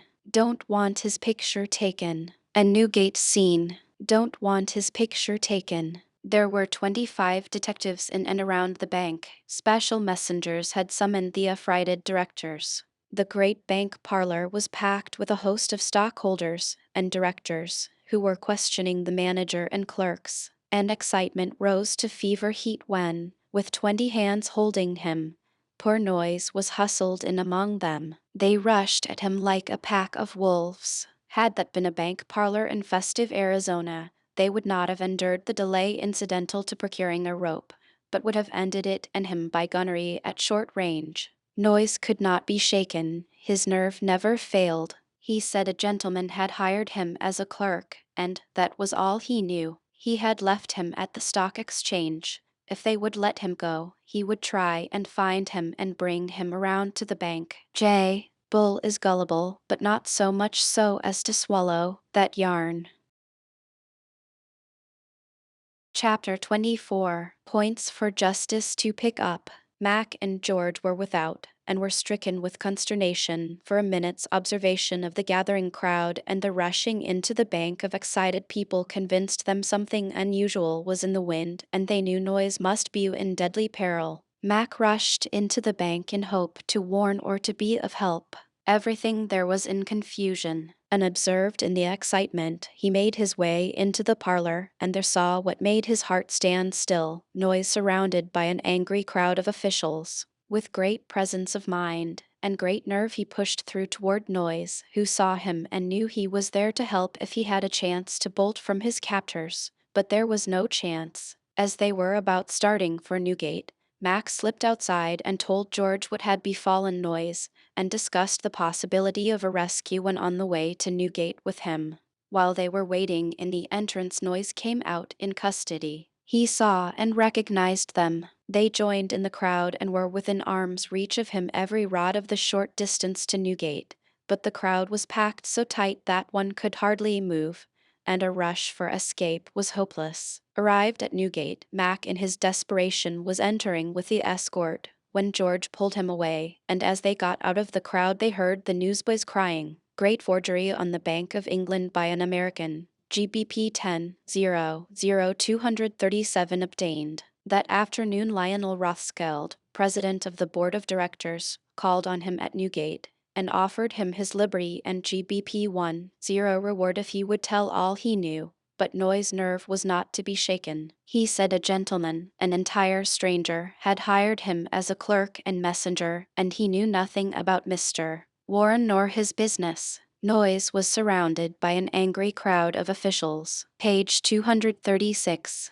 Noyes was surrounded by an angry crowd of officials. Page 236. All this time the $150 drawn that morning was in a stout bag behind the counter at Garraway's. Little did the barmaids dream of the treasure that was in the bag at their feet. When Mac went for it, one of the barmaids asked him if he had heard of the great bank robbery. He drove to St. James Place, and soon George joined him there. Here again was enacted the scene we had in Rio. As there, so here, they looked at each other in helpless stupefaction. Why had they not been satisfied? Why had they let Noyes go for a paltry GBP 50? Why had they not understood the meaning of the evident excitement in and around the bank? In Rito there was only a suspicion aroused. Here our companion was a prisoner in Newgate. Scarcely an hour had passed since he was free, and without a fear had joined in the congratulatory scene at Garraway's.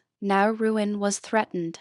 Upon cool reflection they came to two conclusions. First, that Noyes not only would never betray them, but that he could be depended upon to keep so close a mouth that no clue could be pumped from him, and next, that he could never be convicted of the forgery. He may, of course, be subjected to a few weeks of Newgate life. That was very awkward, of course, but it would come all right. So they resolved for the present to remain in London and await developments. That night the cable flashed the news of the forgery over the world, dwelling particularly upon the fact that the per 238 petrator was an American. The next morning the London press overflowed. Every prominent paper gave a leader in the editorial column, and when the weeklies and monthlies came out they followed suit. These editorials make now to us, who were on the inside, amusing reading. They were full of Philistine talk and amazement, and generally conceded that Noyes was an innocent dupe, and all more or less doubted if his principal, the mysterious Mr. F.A. Warren, would ever come back to say so. Day after day went by, and Mac and George hung around London reading the accounts of the affair and of the examination of Noyes before the Lord Mayor. They had communicated with him through his solicitor, and he sent them word to leave England at once. In the meantime they had been sending away the cash, and so entrenched were they in the belief that by no possible chance could their names become mixed up in the affair that in every instance but two they sent the money or bonds to America in their right names. In the meantime the bank very wisely sent a cable to their legal agent, Clarence A. Seward, in New York, asking him to set the American detective force on the alert. He was a man of the world, and understood quite well what sort of men then ruled at police headquarters. So he sent at once for Robert A. Pinkerton and gave him entire charge of the American end of the line. Eventually they unearthed the whole plot, secured the evidence that convicted us, and recovered the greater part of the money. The first step taken by the private inquiry men was to have our friends, the detectives at headquarters, led to believe that they had the case entirely in their own hands, and to strengthen this Pinkerton had the Bank of England agent in New York go to headquarters every day and pretend to consult with Irving. After the Continental raid, on our return to London we sent Irving $30 in greenbacks in a registered letter, but 239 in order to have a hold on our three honest friends at headquarters in case of any possible treachery in the future. We put the money in the envelope in the presence of a magistrate and had his clerk register it and make it a part of the court record. The envelope was simply addressed James Irving, Esq. 300 Mulberry Street, New York, and of course the officials in London supposed it a private address. When we returned from Rio we sent another $30, $10 each for Irving, Stanley, and White, and took the same precautions. Soon after the floods of money coming to us in London, Mac sent $15 to Irving in another registered letter, without any precautions, however. Irving and Co. did not know what game we were playing, but were very happy over the dividends past and to come. But when they read the cable dispatches in the press about the bank forgeries, their bliss was ecstatic. Each in fancy saw himself decked out in a magnificent diamond pin and ring, spinning along Harlem Lane behind a particularly fast pair in a stylish rig. This was their day vision. At night each saw himself in certain resorts ordering unlimited bottles, or seeing New York by gaslight at the rate of $100 a minute. and the Britishers paying for it all. But the lawyers and the Pinkertons between them played Irving and headquarters for fools and knaves. Day after day one of the lawyers visited Mulberry Street and, being tutored by Pinkerton, gave deceptive points to Irving, who, with his two chums, was completely hoodwinked and never suspected the game being played on them. But as I have got somewhat ahead of events in London, I will return there, and very briefly narrate what was taking place there. Nearly every day Noyes was brought before the Lord Mayor and officially examined, but, acting under advice of his lawyer, he was strictly non-committal. The detectives and officials were convinced he knew all about it, 240, and tried by both threats and promises to make him talk. Baron Rothschild and others of the directors visited him again, but our friend was deaf, dumb, and blind, and they were foiled. In time, two Pinkerton detectives had arrived in London, and by a series of lucky hits soon began to let in some light on the business. In searching Noyes, the English police had found his garments were made by a certain London tailor, who had several establishments. They brought the foreman and salesman down to see him, and none could identify him. But the American detectives went over the ground again and discovered that the London officers had missed one branch store. This was the one Noyes had patronized.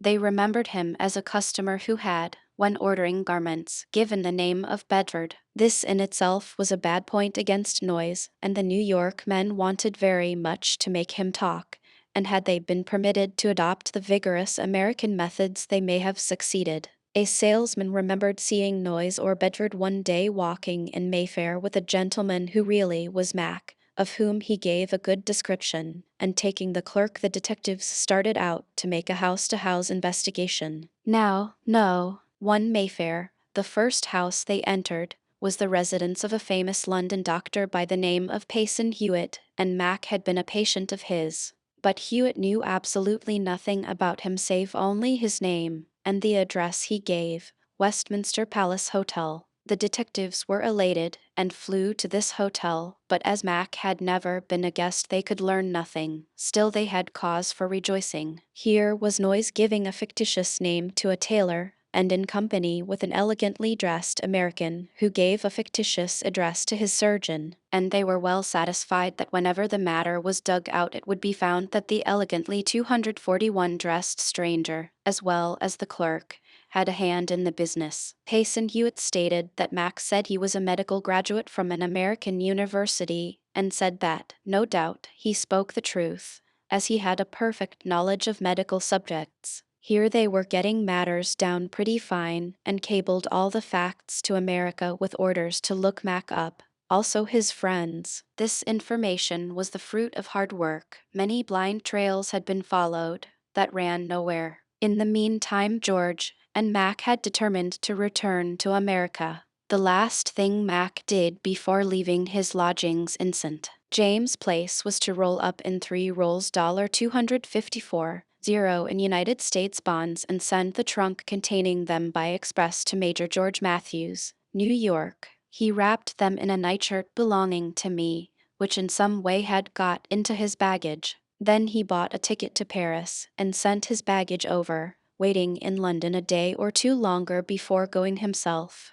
George determined to go to Ireland, and to Ireland he went, and I shall let him in a later chapter tell in his own language the stirring events in Ireland and Scotland that finally ended in his arrest in Edinburgh some weeks later. Mac, before sending his baggage away, had intended to sail from Liverpool by the Java of the Cunard line, and he cabled Irving at police headquarters to meet him on the arrival of the steamer. Mac went to Paris, stopping at the Hotel Richmond, Rue du Helder, under his right name, never for a moment thinking he could possibly come under suspicion. In the meantime the Pinkerton men continued their house-to-house visitation of the fashionable lodging-houses to hunt out Mac. This, in huge London, was a titanic task, but they exhibited a marvelous activity in tracing out clues. In a lucky moment for the Pinkertons, a subordinate 242 inquiring at every number in St. James Place, if an American gentleman was lodging or had lodged there, was informed by one landlady that Mac had been a lodger,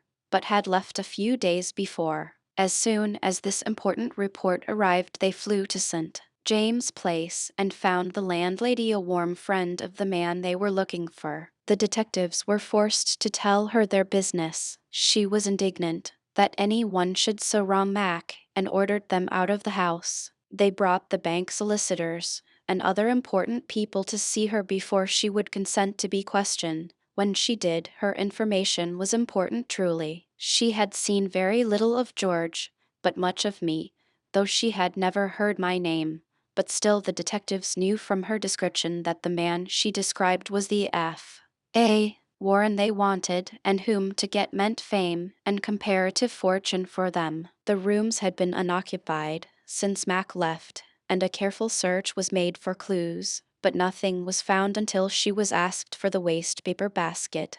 The basket proved to be a bag, and when turned out some pieces of blotting paper appeared, which, held in front of a mirror, of course would reflect the writing the same as on the written sheet, and on holding the last of the lot to the glass they were thrilled through when the Pinkertons saw reflected there £10,000 sterling. F.A. Warren, which, when compared with a cancelled check of mine, then in the possession of the bank, exactly fitted it. Here was a piece of evidence which, if it could be brought home to Mac, was a chain to bind him fast and sure. Pinkerton and his man started at once for Paris, and going to the American bankers, where most Americans register on 243 arrival, they found Mac's name as large as life, registered at Andrews & Co. as stopping at the Hotel de Richmond. Pinkerton was not long in reaching Rue du Helder, and learned that Mac had left for Brest the night before. In short order he was at the Paris agency of the steamship company, and found that Mac had purchased a ticket to New York by the Thuringia, which was due to sail that very hour from Brest. He did not let the grass grow under his feet between the ticket and telegraph offices, and there he telegraphed the authorities to arrest Mac, but he had a speedy reply that the Thuringia had sailed half an hour before his telegram came. On second thought he quite possibly was not sorry Mac had got off to New York, as it would lengthen out the bill and scatter some of the bank's money in New York. He therefore cabled to his office in New York particulars as to Mac's departure, and then he turned all his attention to discovering who this F.A. Warren could be. Mac had cabled Irving that he was coming by the Thuringia. Pinkerton, feeling that there was no secrecy required about his man being on the steamer, gave the fact to the press, and Irving discovered, very much to his chagrin, that all the world shared with him his secret as to Mac's whereabouts, and that if he would save his reputation he would have to be on hand not as a friend and confederate, but in his official capacity and make a genuine arrest. That is, unless he could arrange to have Mac taken off the steamer in a small boat as soon as she came into the lower bay and before the police boat, with its load of officials, came alongside. This Irving and his two subordinates resolved to attempt, so he took into his counsels a great chum of his and a well-known burglar by the name of Johnny Dobbs. To him was given the job of getting Mac off the steamer, but he made a serious blunder. Instead of hiring and manning two boats, one to relieve the other, he got only one. For a day or two they 244 came within hailing distance of all incoming steamers, but were ashore on Staten Island, taking a rest, when bright and early one morning the Thuringia slipped into the harbor. There was a man in the boat with Dobbs who knew Mac, and the plan was to meet the steamer, and as Mac was sure to be on deck on the lookout, to shout to him to jump overboard and they would pick him up and make for shore. Once ashore and warned they would not have seen him again. After the Thuringia came into the harbor, Irving kept the police boat waiting over an hour. Then, supposing his friend was safe ashore, he boarded the ship. There were 5 United States Marshals on the police tug, the bank lawyers, and some of the private inquiry officials. Irving, accompanied by White and Stanley, jumped aboard the big ship, after giving orders to the captain of the tug not to let anyone off until he gave permission. Mac saw the tug and recognized his 3 friends, but was in no way alarmed until Irving, shaking hands with him, hurriedly explained the state of affairs. Mac took them to his cabin and gave them $150 in bonds, $10 in greenbacks, which he had bought of the brokers in London, besides English bank notes and 2 or 3 valuable diamonds. Then, taking out several bags of sovereigns, he said, "Now, boys, help yourselves. Load yourselves down and keep them from the enemy." What a picture those fellows loading up with that golden store of sovereigns would have made. They knew the marshals and detectives they held entrapped aboard the tug would be furious and morally sure that Irving and Co. had plucked their bird. Therefore, any appearance of pockets bulging out may lead to disgrace. So, while they hated to leave any, for their fingers itched for all, yet they were forced to that cruel self-denial. One amusing piece of impudence on Irving's part occurred when looking with greedy eyes on the 8-carat 245 diamond Mac wore on his finger. He said, "My God, Mac, I wish I had brought along a paste diamond. You could wear the ring and give me yours in exchange." The ring having been seen by so many, he feared to chance taking it. No doubt his enforced denial for long sat heavy on Jimmy's soul. What a penchant all our honest detectives have for gems, and where do they get them? In the meantime, a storm was raging among the rival officers, who did not relish being duped, and finally by threats forced the captain to bring the tug alongside the steamer. Then they rushed on board to find Irving and Co. with their prisoner awaiting them. The marshals went to the cabin and found some GBP 40 or GBP 50 in sovereigns. But when Mac was searched, nothing was found on him but $20 in greenbacks. He was turned over to the United States officials and landed in Ludlow Street Jail, pending an examination before the United States Commissioner with a view to his extradition. How the Pinkertons unearthed the $254 wrapped in old clothing in Mac's trunk at the European Express office, 44 Broadway, would take too much time to tell here, or how circulars were sent out to the banks and trust companies warning them to hold all funds deposited by any of our party, or how Pinkerton and his men recovered large sums in various places, must all be passed over here. Suffice it to say that the fatal piece of blotting paper was produced in New York along with many lesser points of evidence, and after a hard legal fight, Mac was finally ordered to be given up to the English government to stand his trial for complicity in the Great Bank forgery. The legal proceedings before the commissioner lasted 3 full months. The array of counsel on both sides made it a forensic contest between giants, in which all past history was invoked for precedence. This extradition case attracted wide attention. After United States Commissioner Gutman had finally decided to surrender him to the demand of the British government, appeal was made to the United States Circuit Court,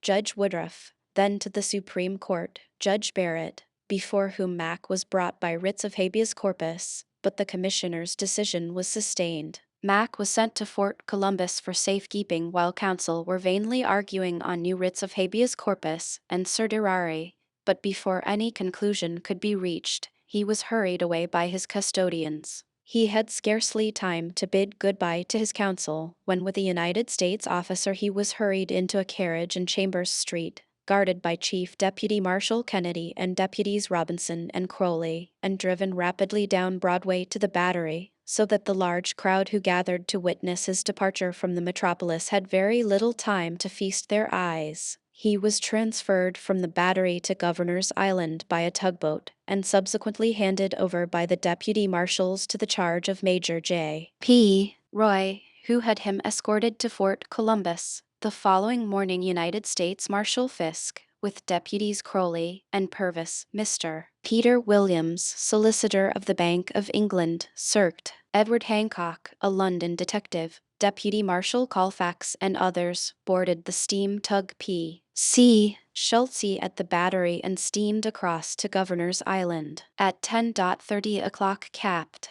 J.W. Bean, on post at the fort, received an order to deliver him over. Capt.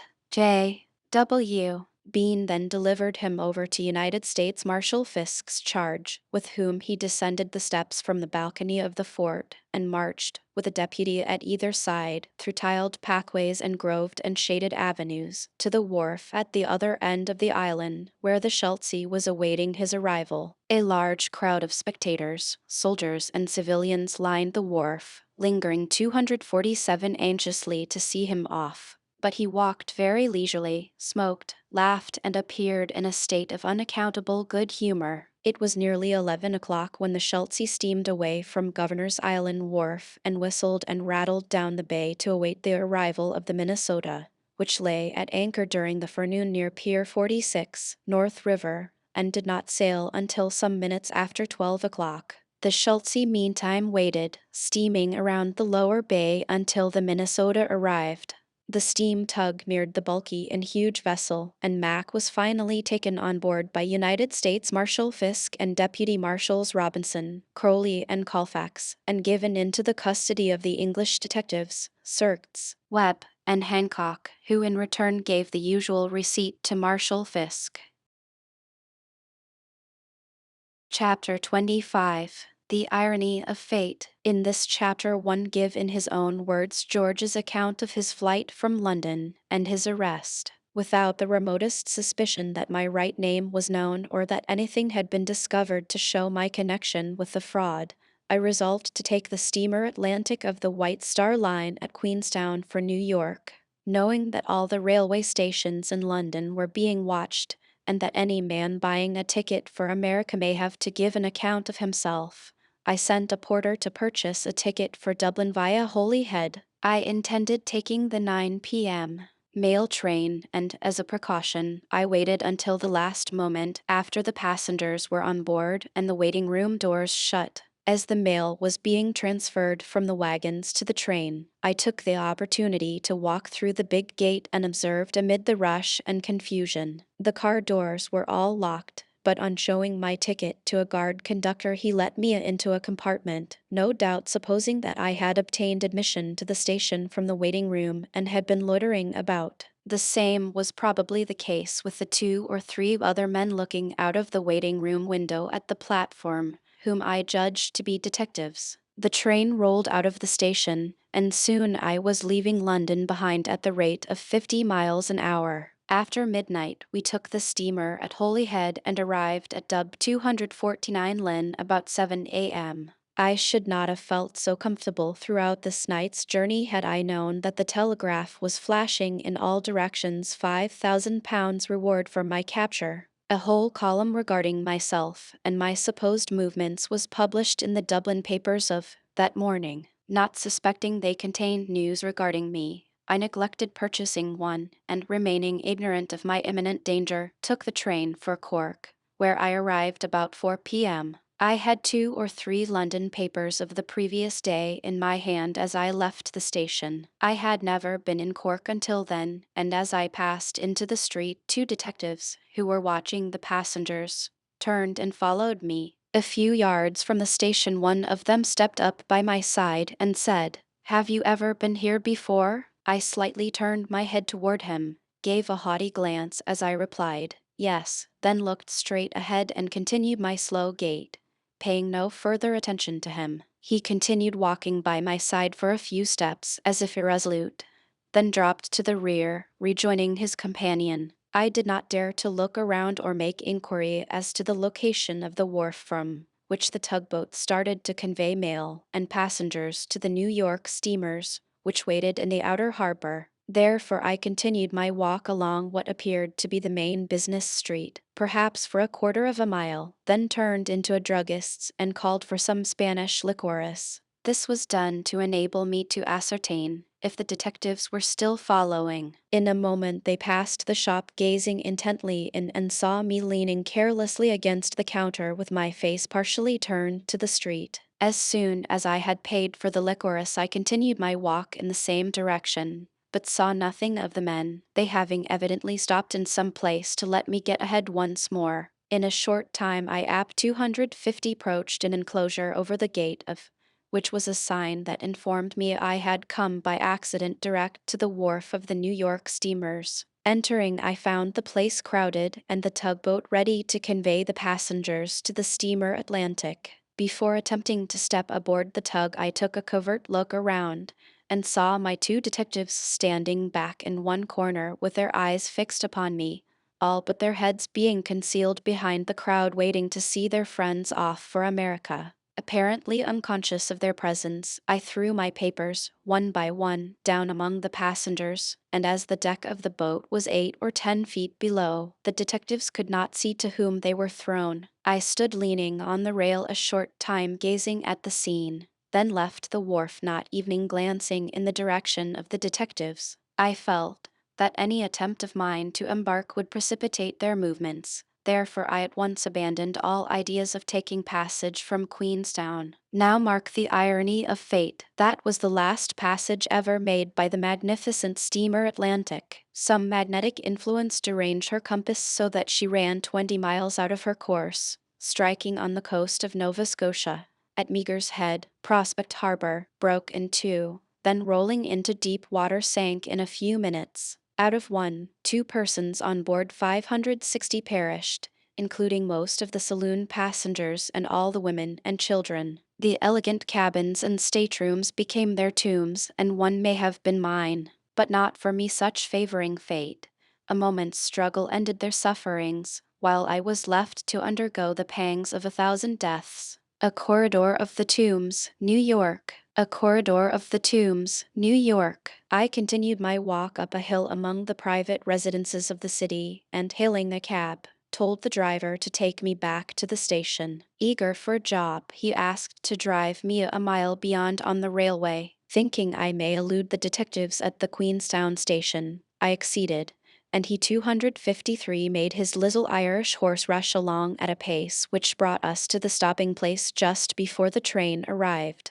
Interior of an English convict prison. Interior of an English convict prison. I purchased a ticket and hastened into a carriage, where, lo and behold, sat the 2 detectives. A few minutes brought us to Cork again. I was not yet aware they were in possession of my right name and the knowledge that a reward of GBP 50 was offered for my capture, nor that their hesitation was occasioned by doubts as to my identity, which the first false step on my part may remove. I did not suppose they were looking especially for me, but for any one in general whose actions and appearance may indicate that he was one of the operators in the bank forgery. Under this erroneous belief I crossed to the Dublin station, which was 1/4 mile from that of the Cork and Queenstown. As I entered the waiting room I saw my 2 detectives standing at the other side. Well, I thought to myself, this is very strange. I left the Queenstown station ahead of them, and here they are again, all alive. I walked away into the most thronged streets of the business part of the city.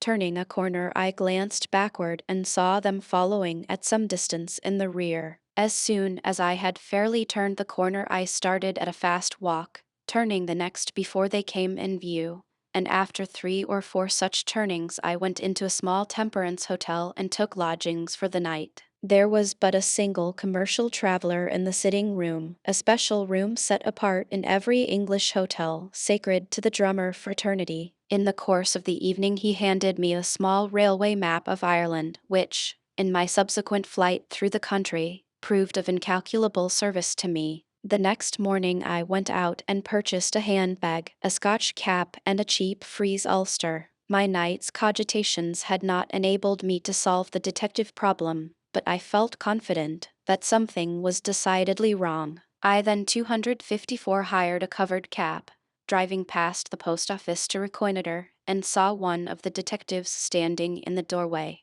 This sight deterred me from going in to ask for a letter. Dismissing my cab, I took another and drove to the place where I had made my purchases, taking them into the cab and going through a by street which brought me close to my hotel. From the commercial room in the second-floor front I looked out and marked the farthest house I could see to the left on the opposite side. Stepping to the desk I wrote an order directing the postmaster to deliver any letters to my address to the bearer. This I gave to a cabman, instructing him to drive to the post office and bring my mail to the house I had marked, returning myself to the commercial room to watch. In a few minutes I saw the cabman drive to the house, and seeing no one waiting there, he turned and drove slowly down the street past the hotel, holding up at arm's length a letter to attract my notice, which it did to my 2 detectives walking along a short distance behind him, on the hotel side of the street, with noses elevated and eyes peering everywhere. Well, I thought,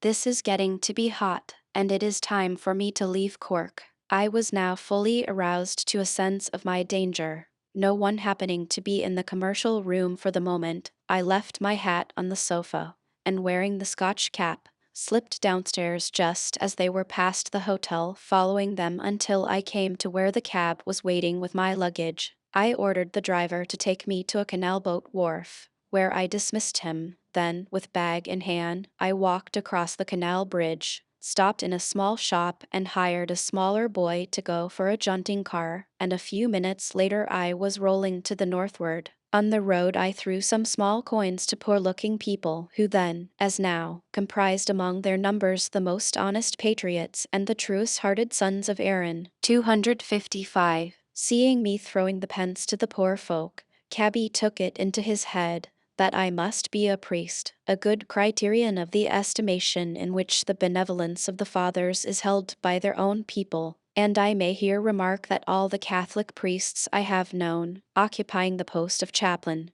were without exception faithful and entirely devoted to the duties of their holy calling. I had no intention of traveling as a priest, and when I told the driver as much he would not believe it, but insisted that I was really a priest traveling incognito. Therefore, when we stopped at a small wayside tavern, about 12 miles from Cork and 2 to Fermoy, he privately informed the mistress that I was a priest who did not want the fact to become known. Accordingly, the good woman treated me with marked attention during my short stay. It was then nearly sunset, and as I did not wish the cabman to get back to Cork until late at night, I kept him eating and drinking until dark, when I paid the bill and started him homeward, uproariously rejoicing. I then started for Fermoy station, about 2 miles distant, taking the hostler along to carry my bag. When within half a mile of the village I let him return. While passing through the village I went into a shop and purchased a different Scotch cap, the Glengarry. Arriving at the station, I noticed a man near the ticket office who appeared to be watching those who were purchasing tickets. This made me change my plan. Instead of taking a ticket to Dublin, I bought one for Lismore, the end of the road in the opposite direction. The exclamation, "Well, are you going to stay all night?" was the first intimation I had of our arrival at that place. I rubbed my sleepy eyes and saw with dismay that all the passengers were gone and one of the porters was putting out the lights. At the platform I found a cab, and by 9 p.m., I was at the Lismore house. After eating supper I entered the sitting room, finding a single occupant whom I took to be a lawyer, and judging 256 by his conversation and manner. In the light of later events, I do not doubt that he surmised who I was. He was reading a newspaper, which he once or twice offered to me, but, not dreaming of the interesting nature of its contents, I declined to take it from him. About 10 o'clock the gentleman retired, leaving his paper on the table. I carelessly picked it up, and the first thing that caught my eyes was a displayed heading in large type, offering GBP 5.0 reward for my arrest. A thunderbolt, truly. For a few minutes I stared at the paper in blank dismay. It was fortunate for my temporary safety that there were no witnesses present. Well, I thought to myself, this is a predicament. How did they obtain any clue to me? I thought we had covered up the whole affair so deep in mystery that not a clue to our personality could ever be obtained. I sat for an hour alone in this Lismore hotel, utterly dumbfounded, bewildered, paralyzed. I had experienced some shocks, some takedowns, in my time, but never one to compare with this. Arousing myself from a state of mental stupefaction hitherto unknown, I began to realize the necessity of immediate action if I wished to avoid falling into the merciless jaws of the British lion. I put the paper into the fire and retired to the room allotted to me. Before daylight in the morning I had decided upon the first step, and as the lawyer had asked me if I intended to remain over Sunday, I resolved to be as far away as possible before he was out of bed. While it was yet dark in the house, I left my bag in the bedroom and crept gently down the stairs to the basement, where the porter hostler was sleeping in a box of rags. I suppose the poor wretch had not long finished his multifarious duties, for I could arouse him only to a state of semi-consciousness, and could get no information from him. I then went up to the front door, carefully turned the key, and stepped out on the piazza which ran along the front of the hotel. Another shock was in store for me. A man posted on the other side of the street was watching the hotel. It was now quite light, and I sauntered carelessly up the street, apparently taking no notice of the man over the way, and endeavoring to show by my actions that I was out for an airing before breakfast. As I turned the next corner and glanced back, I saw him following. I noticed a place where jaunting cars were to be let, but passed on, at each turn glancing back to see my follower the same distance in the rear. I now took a circuit around by the hotel, but instead of going in I hastened and turned the next corner beyond. He, when reaching the corner near the hotel, not seeing me, doubtless thought I had gone in, and planted himself in his old position. I thought Lismore to be getting rather hot, and hastening to the livery stable, found the hostler just getting up. He informed me that all the horses were engaged for the day except one, the fastest they had, but as this was engaged for a long journey on Tuesday, they were letting him have a rest. I said, "But, my good fellow, I must have a horse, and at once, with you to drive, and there will be a half-sovereign for a good Irishman, such as I see before me." My blarney began to do its work. Scratching his head, he finally said, "Well, I will waken up my master, and you can talk with him." So he rapped at a window, and soon a night-capped head appeared, and after some parley the master consented to let me have his equipage. In a few minutes from the time I had lost sight of my follower we were rattling out of the town of Lismore at the full speed of a blooded Irish horse. I had left my bag behind, taking only the Scotch caps and ulster with me from the hotel. I found, by reference to the small map and railway guide, that Clonmel was less than 30 miles distant and connected with Dublin by a branch line. When I engaged the jaunting car I had told the owner that it was uncertain what part of the day I should require it, and after we were about 5 miles from Lismore I said to the driver, "You say that you are going to Clonmel on Tuesday for a passenger. Well, now, as I must go there before I leave this part of the country, you may as well continue in that direction, and I can return with you on Tuesday." This pleased him, and we drove on till about noon, when we stopped at a country grocery about 5 miles from Clonmel. As we drove up to the door, the words of an old Irish song went jingling through my brain.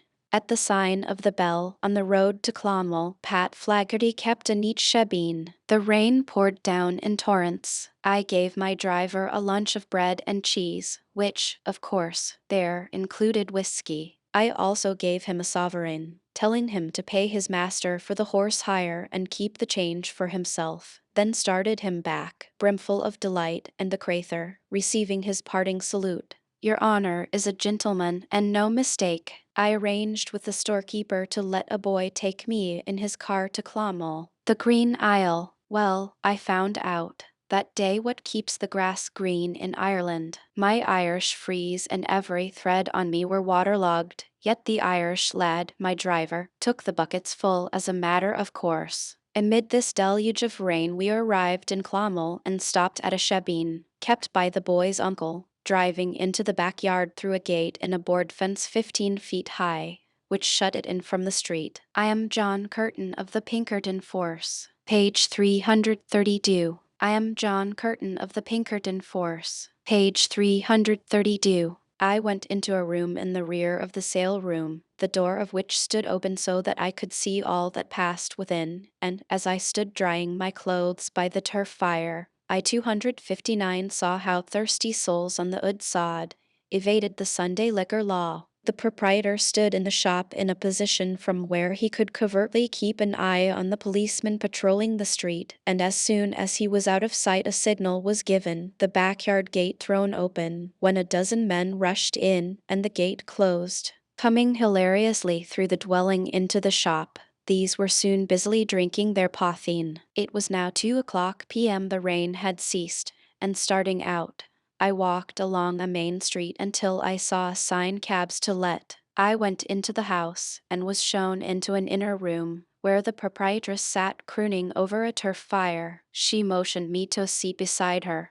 and when I told her I wished for a conveyance to take me to Cahir, a place 8 miles distant, she asked me several questions, among others how long I wished to be gone, and if I were not an American, to all of which I replied to the following effect: that I was going to visit some friends who were officers stationed in the fort at Cahir, and as to her mistaking me for an American, the ancestors of the Yankees went from about Norfolk County, England, to America, of course, taking the accent with them, and I being from the former place, Norfolk of course had the same accent. This explanation appeared to satisfy the old lady, and she became quite confidential, and anxious to remove from my mind any trace of offense at her unusual questioning. She drew closer to me and said, "I can see that you are all right, but the fact is that the captain of police sent an order that I should notify him at once in case any stranger wished to hire a vehicle, especially if I thought him an American. But I do not care for the curs. They are nothing but a parcel of spies and informers in the pay of the English government. So evening, if you were the one they are looking for, they will wait a long time for 260 meet to inform them, and you shall have my best horse and a good driver." I heartily thanked the good old Irish lady, for I have found true ladies and gentlemen among the poor and humble, as well as the wealthy, especially in Ireland, and in a few minutes I was bowling gaily along toward Cahir. This is a small, ancient, walled garrison town, the nearest railway station being at Clonmel. This miniature city has been the scene of many a heart-stirring event in the distant past. Here Cromwell was for a time held at bay, and his fanatical hordes made their Celtic opponents pay in blood for their patriotic and desperate defense of their homes and firesides. Driving through the town gate, I saw in the main street a grocery store with a blind down, and telling the driver to halt there, I paid him and sent him back. I then went into the grocery, and after taking a lunch of bread and cheese, continued my walk up the street. I saw a hotel just ahead, but not wishing to attract attention to my movements, I crossed to the opposite side, and while doing so glanced back and saw a car come through the same town gate I had just entered, and dash furiously up the street, pulling up at the walk a few yards behind me. Just as they sprang out, I turned to the left in a narrow lane in which I saw a gateway to the fort, just within the entrance of which a sentry was pacing, there being opposite several roofless cottages. The soldier's back being turned, quick as thought I sprang unseen within one of these, and in a moment I heard some men run around the corner and interrogate the soldier, who stoutly declared that no one had entered. The men then demanded to see the captain, were admitted, and after a short time I heard them come out and depart. Chapter 26. Excuse me, sir, for questioning you. Crossing the narrow street in Cahir, referred to at the close of the last chapter, I went in haphazard at the first door, without knocking, and saw a family eating their humble supper. As I walked in, I addressed the family at the table thus: "Good evening. Pardon my intrusion, and do not disturb yourselves, but by all means finish your supper." "Good evening, sir," was the reply from the man, whom I will call Malloy. "We are glad to see you. Will you sit by and have potluck with us?" "No, thank you," I answered. "I am an American, and it is my custom, when traveling in any country, to make unceremonious calls like this, in order to see the people as they really are at home." After supper was over, I related to Malloy and his family several stories and incidents concerning the Fenians and their doings in America, which, of course, interested them greatly. When it was fairly dark, I arose to go, and Malloy went outside with me. He had previously informed me that he was employed by the government in the civil service. I will not state in what capacity, for, although so many years have elapsed, the true-hearted Irishman may still be earning his bread in the same humble employment, and the knowledge that he assisted one whom he supposed to be a Fenian 262 leader in 1873 May evening now cost him dearly. When we were outside the door, I said, "The fact is, Malloy, I'm a Fenian leader, and the police are after me. I have been dodging them for 2 days, and they are looking for me now in Cahir." I have important papers for prominent Fenians in various parts of Ireland, and it would delay our plans if I am obliged to destroy them. But I fear I must do so at once, unless you can help me. I would almost sooner forfeit my life than to lose these papers, and I shall fight to my last breath rather than let them fall into the hands of the police, for it may be the ruin of several good men. My plan is to double back to Clonmel, and I want your assistance to get me out of Cahir. Oh, sir, he replied, it is too bad you did not let me know a little sooner, but the mail car is gone. It starts at 6 o'clock. Just as he had finished speaking, a car came rumbling past, and he exclaimed joyfully, "We are in luck. There goes the mail car to the post office. Come with me." We hastened through a narrow, dark lane to the gate, the same I had entered from Clonmel, walked through, and at 100 yards beyond waited for the mail car, which soon came along. Malloy, being well acquainted with the driver, hailed him, saying that a friend of his wanted a ride to Clonmel. After shaking hands warmly with Malloy, I climbed upon the car, and the next instant I was whirling along into fresh dangers in that unique vehicle, an Irish jaunting car. Arriving near Clonmel, I saw a tavern, and ascertaining from the driver that it was near the railway station, I left the car and entered the place, only to find that the best, and, in fact, the sole food to be had for supper was eggs. Having been on the move since dawn, after a sleepless night, and almost without food, I hesitate to divulge how many eggs 263 I disposed of that evening, for the statement may tend to throw distrust on the general veracity of my narrative. Having dried my wet clothes, and put myself into a presentable condition, I went to the railway station to take the 11 p.m. train to Dublin. Seating myself on a bench outside, I handed some money to a porter and sent him for a ticket,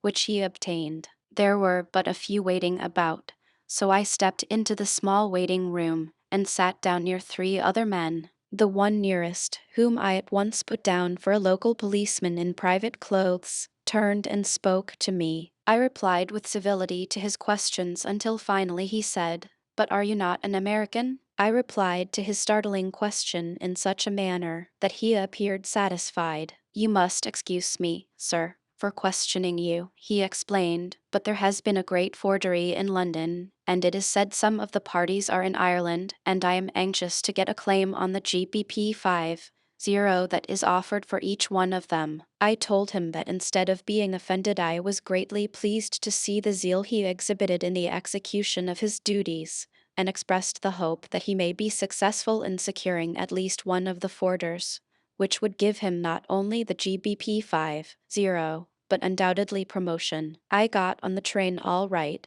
resolving that I would not speak another word of English while in Ireland, and immediately turned into a Russian, who could speak une very little Francais, confident that I should not be in danger of exposure by encounter with any one who could speak the Russian language. I threw away the ordinary Scotch cap I had been wearing, and put on the Glengarry. When I arrived at the Maryborough Junction, the train on the main line from Cork was late, and I walked up and down on the platform, well knowing that the detectives would scrutinize more closely those who appeared to shrink from observation. Therefore, I af 264 affected the bearing of a Russian prince as nearly as I knew how. I got on the train unmolested and arrived in Dublin at 1 a.m. There appeared to be some special watching of those leaving the train, but I passed out unchallenged and took a cab.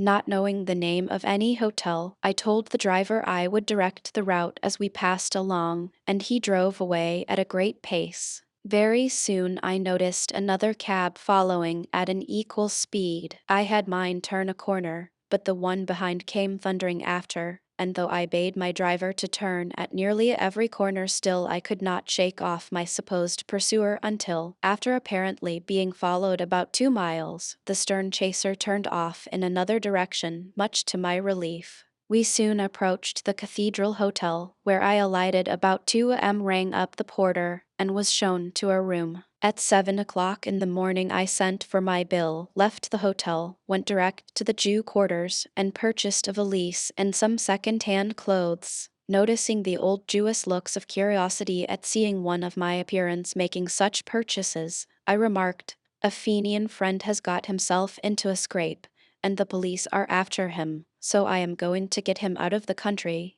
and wish to let him have some things that do not have too new a look. At hearing those in Ireland magic words, Fenian, police, she became all smiles, let me fill the valise with old garments at my own price, and at starting said, God bless you. May you have good luck, and get off safe to America. I then went to a more pretentious locality, where I procured a silk hat draped with mourning crepe, put the Glengarry in my pocket, and became a Frenchman. At this moment I discovered that I had left in my room at the hotel a large silk neck wrapper on which were embroidered my initials. I immediately stepped into a shop and left my new 265 purchases, resuming the Scotch cap, and started for the hotel where I had given no name, to secure the dangerous article left behind. Coming in sight of the hotel, I saw a man stationed opposite, leaning on a cane, who appeared to be watching the house. As I approached near, he kept his eyes covertly fixed upon me. Therefore, instead of entering the hotel, I walked past it and turned the next corner, glancing backward as I did so, and, to my dismay, saw the man following me. I now adopted the same plan of action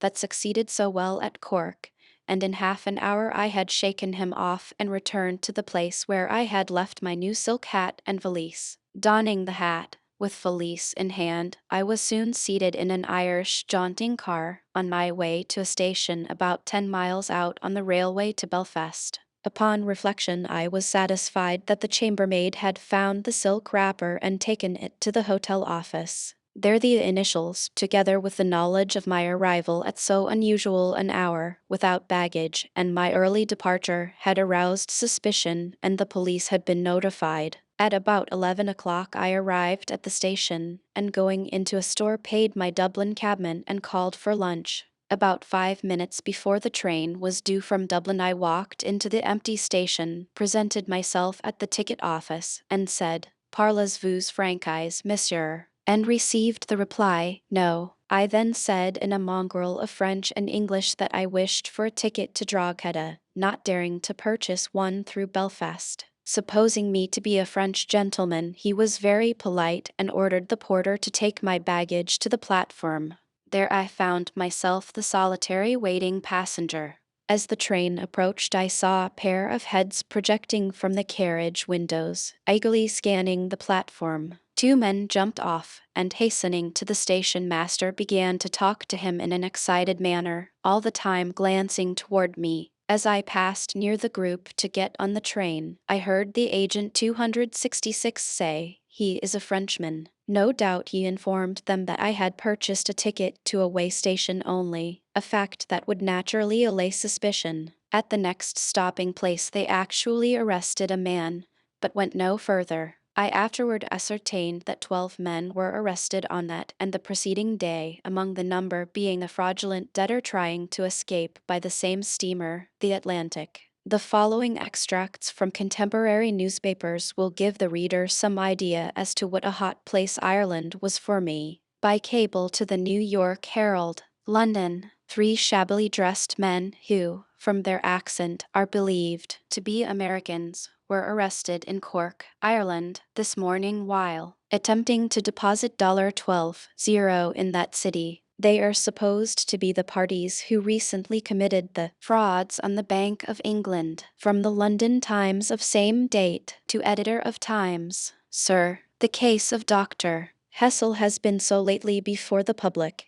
and so much has been written both in the English and German papers against the English police, that probably a little evidence upon the procedure of the German, or, I ought probably to say, the Bavarian, may not be uninteresting at the present moment. Myself and son, a sub-lieutenant, R.N., made a great attempt to reach the grotesque old city of Nuremberg on Saturday last, arriving there about 7 o'clock. We were asked to put our names in the stranger's book, as usual, which we did, and retired to bed. Imagine our surprise, on rising on Sunday morning, at receiving a visit from one of the chief police officers requesting us to legitimize ourselves. I asked him his object for making this demand, when he replied that a man named Warren was wanted by the English police. 267. In vain I showed him an old passport and letters addressed to me, showing that my name was Warner. He informed me that I could not leave my room,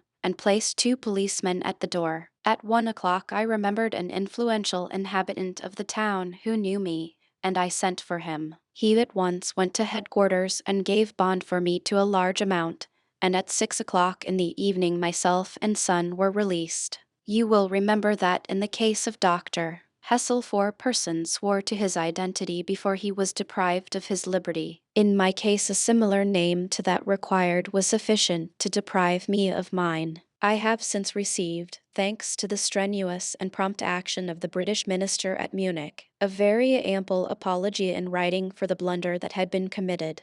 It was signed by the Burgermeister of the city, and as the intelligence of this worthy seems to be equalled by his simplicity, he sends me a safe pass to protect me in my further travels, in case Warner should again be considered the same as Warren. I remain, sir, your obedient servant, Charles W. C. Warner, ex-sheriff, London and Middlesex. I now return to my narrative. In the second-class compartment where I sat were 2 burly, loud-talking, well-informed farm proprietors, one of whom had imbibed a little too freely of the native distillation. The sober one had just finished reading a column article on the great bank forgery to his lively companion, who at length turned and addressed me. I answered him politely in broken French, and he then went on to give his opinion of the bank affair, as nearly as I can remember, as follows. You, being a Frenchman, don't understand about our great bank, but I tell you those Yankees did a clever thing when they attacked that powerful institution. The one they have got penned up here in Ireland can't possibly escape. Truly, according to the newspapers, he is already in the hands of the police. I am almost sorry to hear it, for in getting the best of that bank so cleverly the rascal deserves to get off. And see, here is a description of him. I looked at the paper and saw that it was a fair general outline of my appearance, evening to my ulster which I had with 268 me in the valise, and the Scotch cap which was in my pocket. Before we reached Drogheda I had explained to one of my new friends, in broken French, that, owing to my ignorance of the English language, I had purchased a wrong ticket, and being liable to make a similar mistake, should feel obliged if he would take the trouble to procure me a ticket at that station. He readily assented, and by this means I procured it without exposing myself.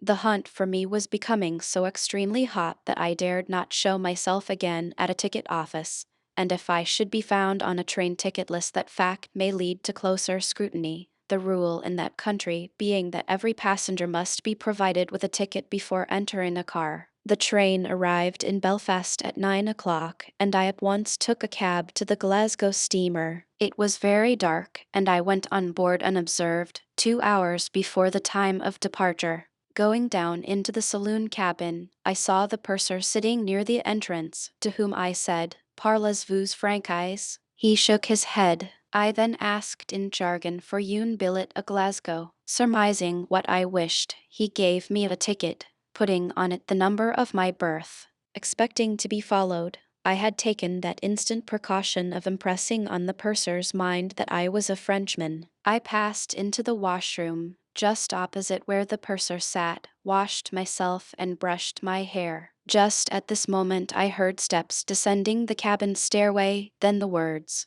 "Purser, a cab just brought a man from the Dublin train." "Where is he?" "Oh, you mean the Frenchman," replied the purser. "He's in the washroom."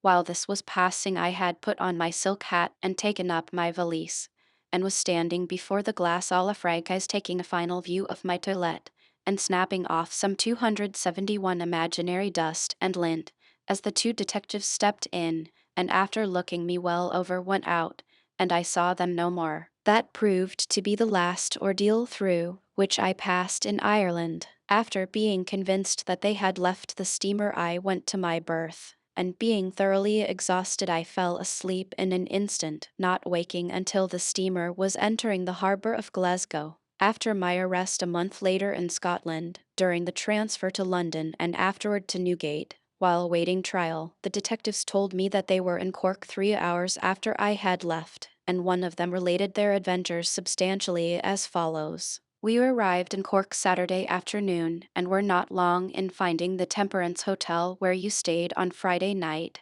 and the hat you left behind. After a long hunt, we ascertained that a jaunting car had left the stand some hours previously and was still absent. We had a good laugh at those blunderheads, the Cork officers, letting you slip through their fingers and then showed them how we do things. After some delay, we traced the cab across the bridge to the shop where you got the boy to go for it. The shopwoman was quite voluble about you, saying she knew all the time that you were an American by the accent, and described the bag and ulster which we had ascertained were in your possession. Of course, we were now satisfied that we were on the right scent, but could get no further trace or the direction taken by the cab. We therefore sent dispatches to all the telegraph stations within 50 miles to put the police on the watch and sent messengers to the outlying places, but somehow you slipped through our meshes, and nothing turned up until the carman returned at about 11 p.m. as drunk as a soldier on furlough. After putting him under a water tap until he was half drowned, we got him sober enough to tell where he had left you, but he swore you were a priest, and his evident 272 sincerity caused us all to roar with laughter. This angered him, and he said, "Ye may twist me head and drown me entirely, but I will never spake another word about the gentleman at all, and sure enough we could get nothing more out of him. We had a carriage ready, and, jumping in, we were at the wayside inn by midnight, and terrified the old woman half out of her wits in arousing her out of bed. While she gathered them sufficiently to show us that you had 6 hours the start of us. The boy, who carried your bag, could give us no points, but we concluded you intended taking the branch line at Fermoy for Dublin. We drove right on, arriving at the Fermoy station at 1 p.m., but, getting no trace, we telegraphed to all the stations along the line to Dublin, and they're as well to be on the lookout. Who would ever have thought of your taking the opposite direction, penning yourself in at the end of a branch line, at a small inland town like Lismore? Why, you were, as we discovered the next morning, at that moment sleeping quietly at the Lismore Hotel, and only about 10 miles from where we were working so industriously for that GBP 50. Well, you done us fine that time. After you so cleverly threw us off the trail, we could get no trace until Sunday morning, when we received a dispatch from Lismore, stating that a man had come on the last train,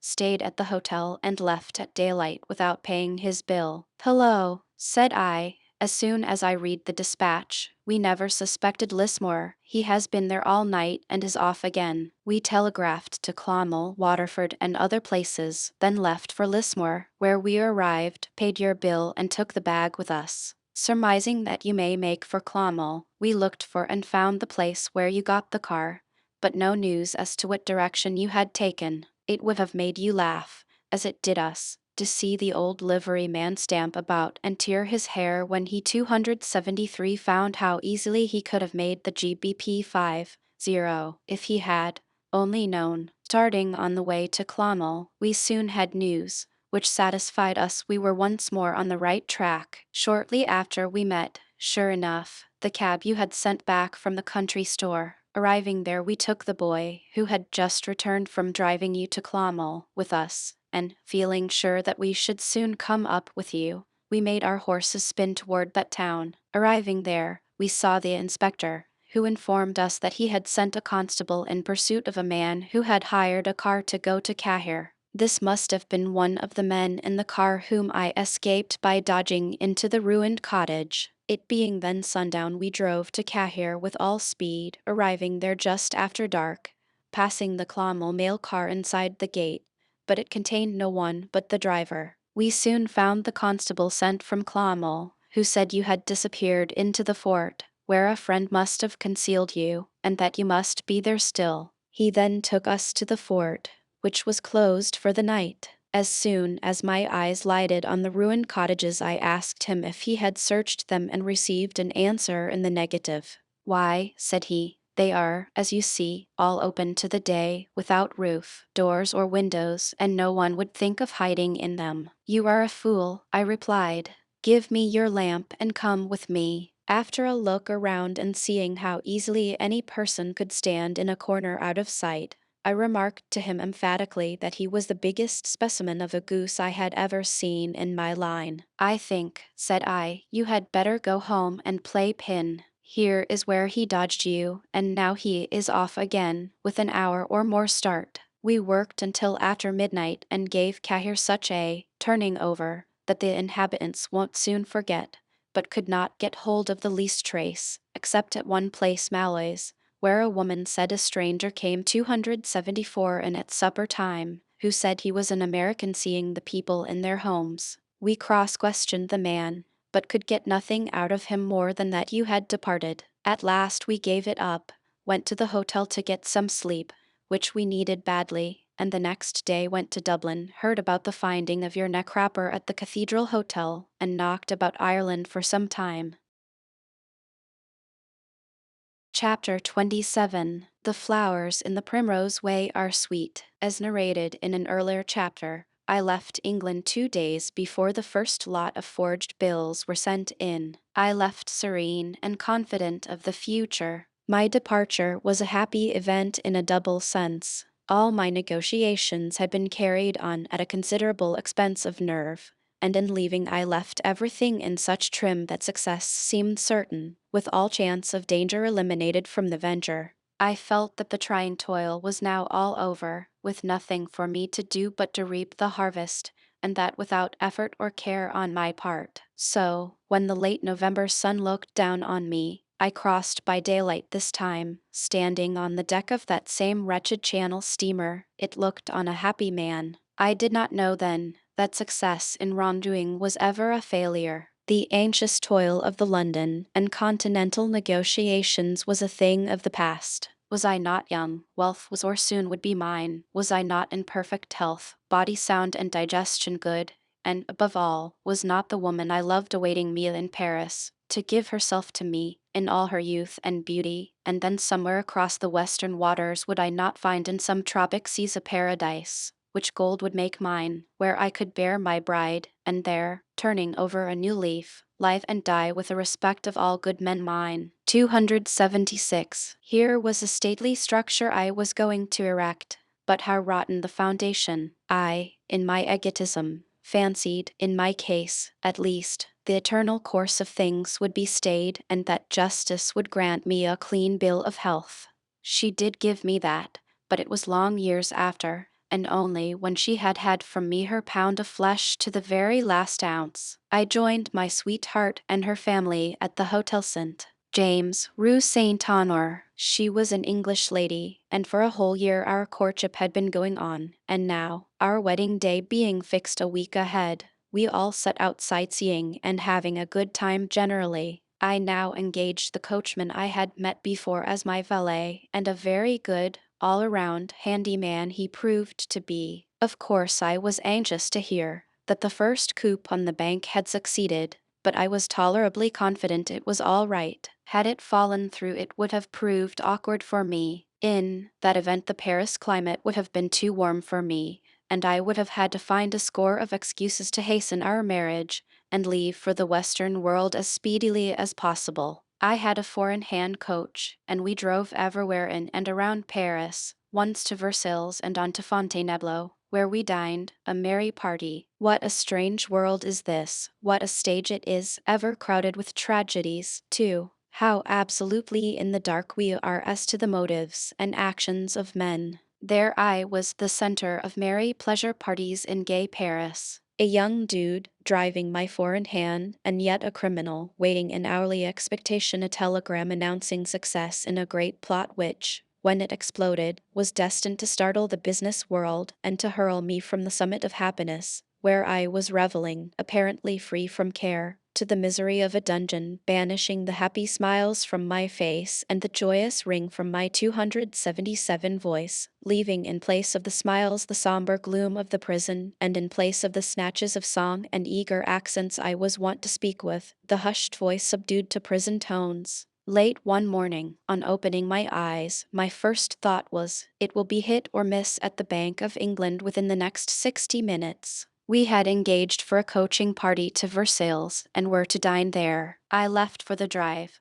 that day with a dim fear that before the sun set I may be under the necessity of leaving Paris in a hurry. When starting for Versailles, I left my servant behind to wait for the expected telegram and to bring it to me by rail. We were at dinner, and I was just raising a glass of champagne to my lips when I saw my valet, Nun, crossing the esplanade. He entered the room and handed me a telegram. Tearing open the envelope, I read, "All well. Bought and shipped 40 bales." That meant the first lot for $40 had gone through safely. It was certainly a great relief. The next day I received $25 in United States bonds from George in London, my first share of the proceeds. I sold the bonds in Paris, receiving payment in French notes. On Thursday, the day before our marriage, I had a telegram from Mac and George to meet them in Calais, and to Calais I had to go. I arrived there at midnight,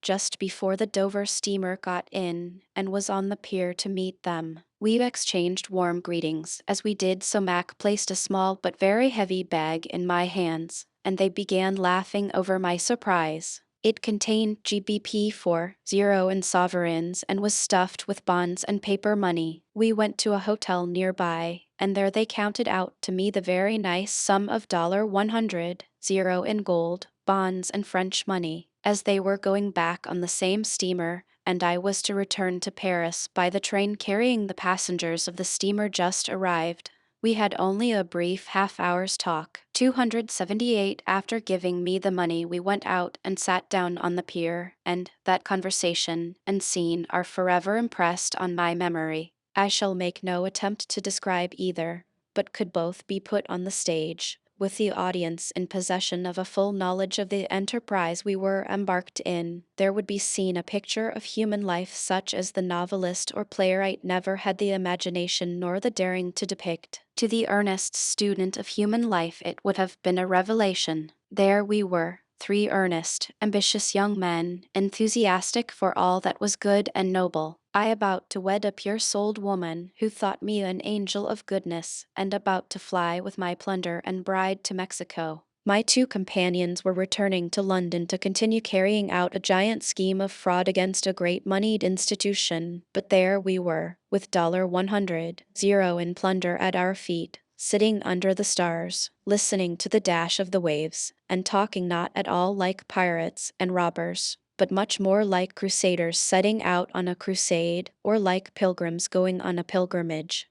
I told my friends I should go to the city of Mexico for a year or two, and then meet them somewhere in America, where we would unite our wealth to inaugurate some scheme that would benefit thousands in our own generation, and millions in the generations to come. We would hedge ourselves about with kindly deeds, so live as to win the respect of all, and when under the sod live in the eyes and mouths of men. Too soon the whistle sounded, and we had to say goodbye, which we did in an enthusiasm that told how deeply we felt. We were walking in the Primrose Way, its flowers and songs were sweet, and we thought their perfume and melody eternal. I again arrived in Paris at daylight, but early as it was, my sweetheart, escorted by my servant, was waiting my arrival. 279 It was our wedding morning. During our drive to the hotel, radiant with joy, she told me the separation had been a cruel one, and she was so happy to know we should never be separated again. At 4 o'clock that afternoon we were married at the American Embassy. I had told everyone I was going to leave the next day for Havre, to embark for New York.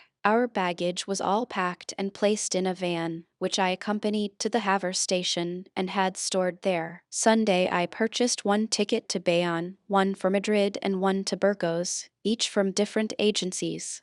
On Sunday morning I took a van to the Havre station, and transferring our baggage to the road into Spain, checked all of it to Madrid. My purpose was to sail by the Lopez & Co. steamer El Rey Felipe from Cadiz to Mexico, which was advertised to sail 10 days later. We were married very quietly on Friday, and our friends, wisely recognizing the fact that young married people like to be alone, the next day said goodbye and returned to Normandy. We spent a quiet and happy Saturday and Sunday, and on Sunday night we left, my wife, servant, and self, for Cadiz, via Madrid. My wife, like all English people, knew little of geography and had such hazy notions of America that she thought it quite the thing to go to such an outlandish and far-off quarter of the globe as America via a Spanish port. Columbus, she knew, had gone that way, and why should not we? We had an all-night ride to Bayonne in one of those antiquated compartments used in railway carriages all over Europe,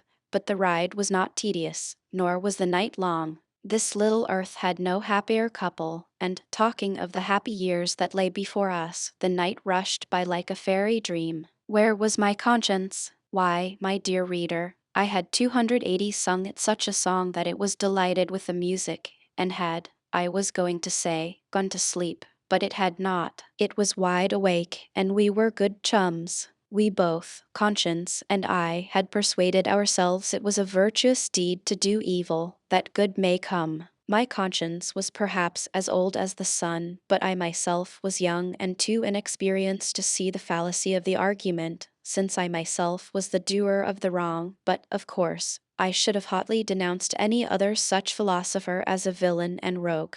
The night flew by, and to our surprise we found 240 miles had slipped away, and we were in Bayonne. 30 minutes more and we were speeding south, and soon crossed the Bidwell, the boundary between France and Spain. Then my wife sang, "Now I will sleep," laid her head on the shoulder of the happiest man in or out of Spain, and in 10 minutes her regular breathing told me she was in the land of dreams. The Pyrenees, in dividing France and Spain, stand between two distinct peoples, and as the centuries go by the streams of national life meet, but only to repel each other, never to mingle. One has but to cross the bank to realize that he is among a different race. Dress, food and cooking, social life, religious devotion, modes of thought, are all different. To us here in America it is difficult to realize that so slight a thing as a mountain barrier, easily traversed, crossed by many defiles and good roads, should continue to separate two distinct peoples. But so it is. Stranger still, for nearly all time the inhabitants of the Spanish mountains have been more or less opposed to the people of the Spanish plains, and every century has seen several insurrections among the mountaineers. In 1872 and 73 the Carlists held the mountains and more or less fusillading was going on. The possibility of my way being blocked by the Carlists never entered into my calculations. 281. The railway from Bayonne to Madrid is owned in Paris, and it seems that the directors were paying blackmail to Don Carlos, ostensibly to him, but really to several marauding bands who plundered under the name of fighting for the Don, upon the understanding that the railroad was not to be meddled with. The directors had been paying 100 francs a month. As will be easily believed, there was a difficulty in the distribution of the money among so many greedy and inartistic robbers, and the discontented determined to hold up the railroad itself and stop all trains. Unluckily, the train we were on was the one they proposed to experiment on first, and they proposed drastic measures, too, in fact, had blown up or down a short tunnel and torn up the rails in front of our train. As we crossed the frontier, a French gendarme and Spanish civil guard appeared, demanding passports. It was, of course, a sure thing that I had them all right. It is a safeguard under the protection of which the man who has anything to fear slips through the fingers of frontier guards and police, while the honest man quite frequently neglects the necessary formalities and is detained. Our train crossed the bridge over the Bidassoa, and we were on Spanish soil. Soon we entered the gorges of the Pyrenees, and, while speculating whether I should awaken my wife to see the magnificent scenery, all necessity for awakening any one on that train was over. 3 or 4 musket shots rang out, our train was off the rail, and after a crash or two came to a sudden stop, and then a babel arose,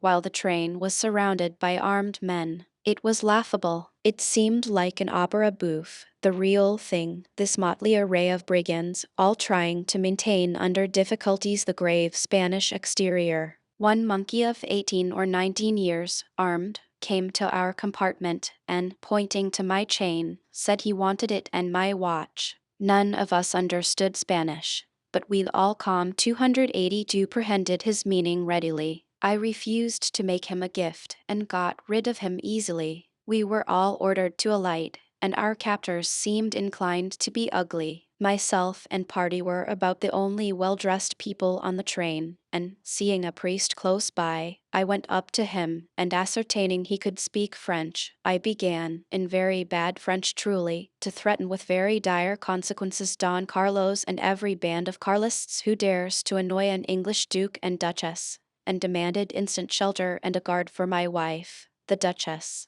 We could hardly keep from laughing, it was so very like a melodrama. My wife thoroughly enjoyed the situation, and I should have done so too, had I not had such strong reasons for quick passage through Spain to blue water on the south, for I desired to speedily put some leagues of Neptune's domain between myself and the old world. The priest, although a sallow, somber fellow, was a very good one, and seemed to realize the gravity of the situation, for, calling the chief to him, he warned him to be careful. That gentleman came up, and drawing himself up said very proudly, "Sir, we are soldiers, not robbers." I said I was very glad to know it, and demanded to be informed if I was a prisoner or not, and was told I was not, but with the same breath he said he would be obliged to detain us for a few days.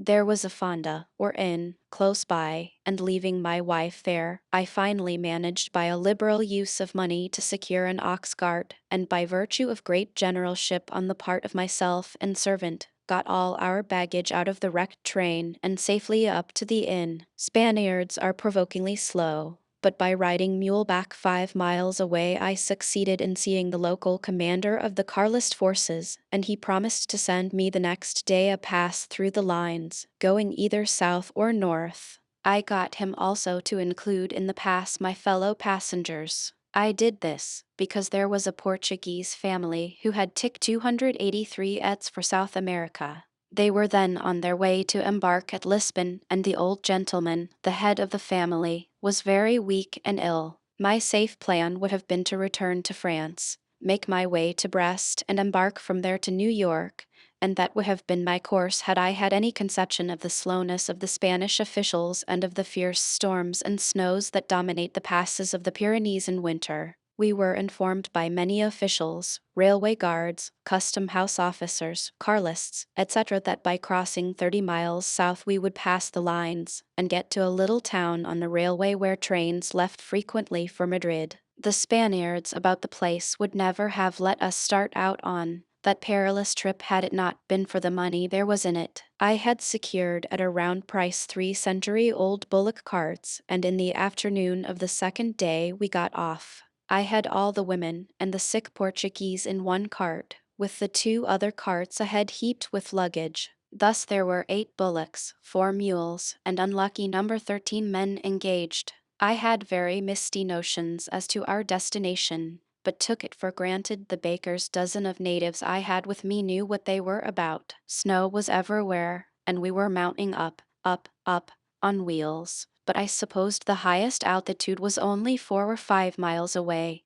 and that the downgrade would be easy until we reached some snug inn where we would find shelter for man and beast. Then an early start by daylight, and our novel jaunt would come to an end in civilization and a railway. But I did not know Spaniards, their country, the Pyrenees, nor what blizzards can blow in sunny Spain. Myself and my servant none trudged on alongside the cart with the women. It took an hour to get out of sight of the fonda, and then we struck a fine, wide military road 284 that wound in and around the mountains, but always up and deep in snow.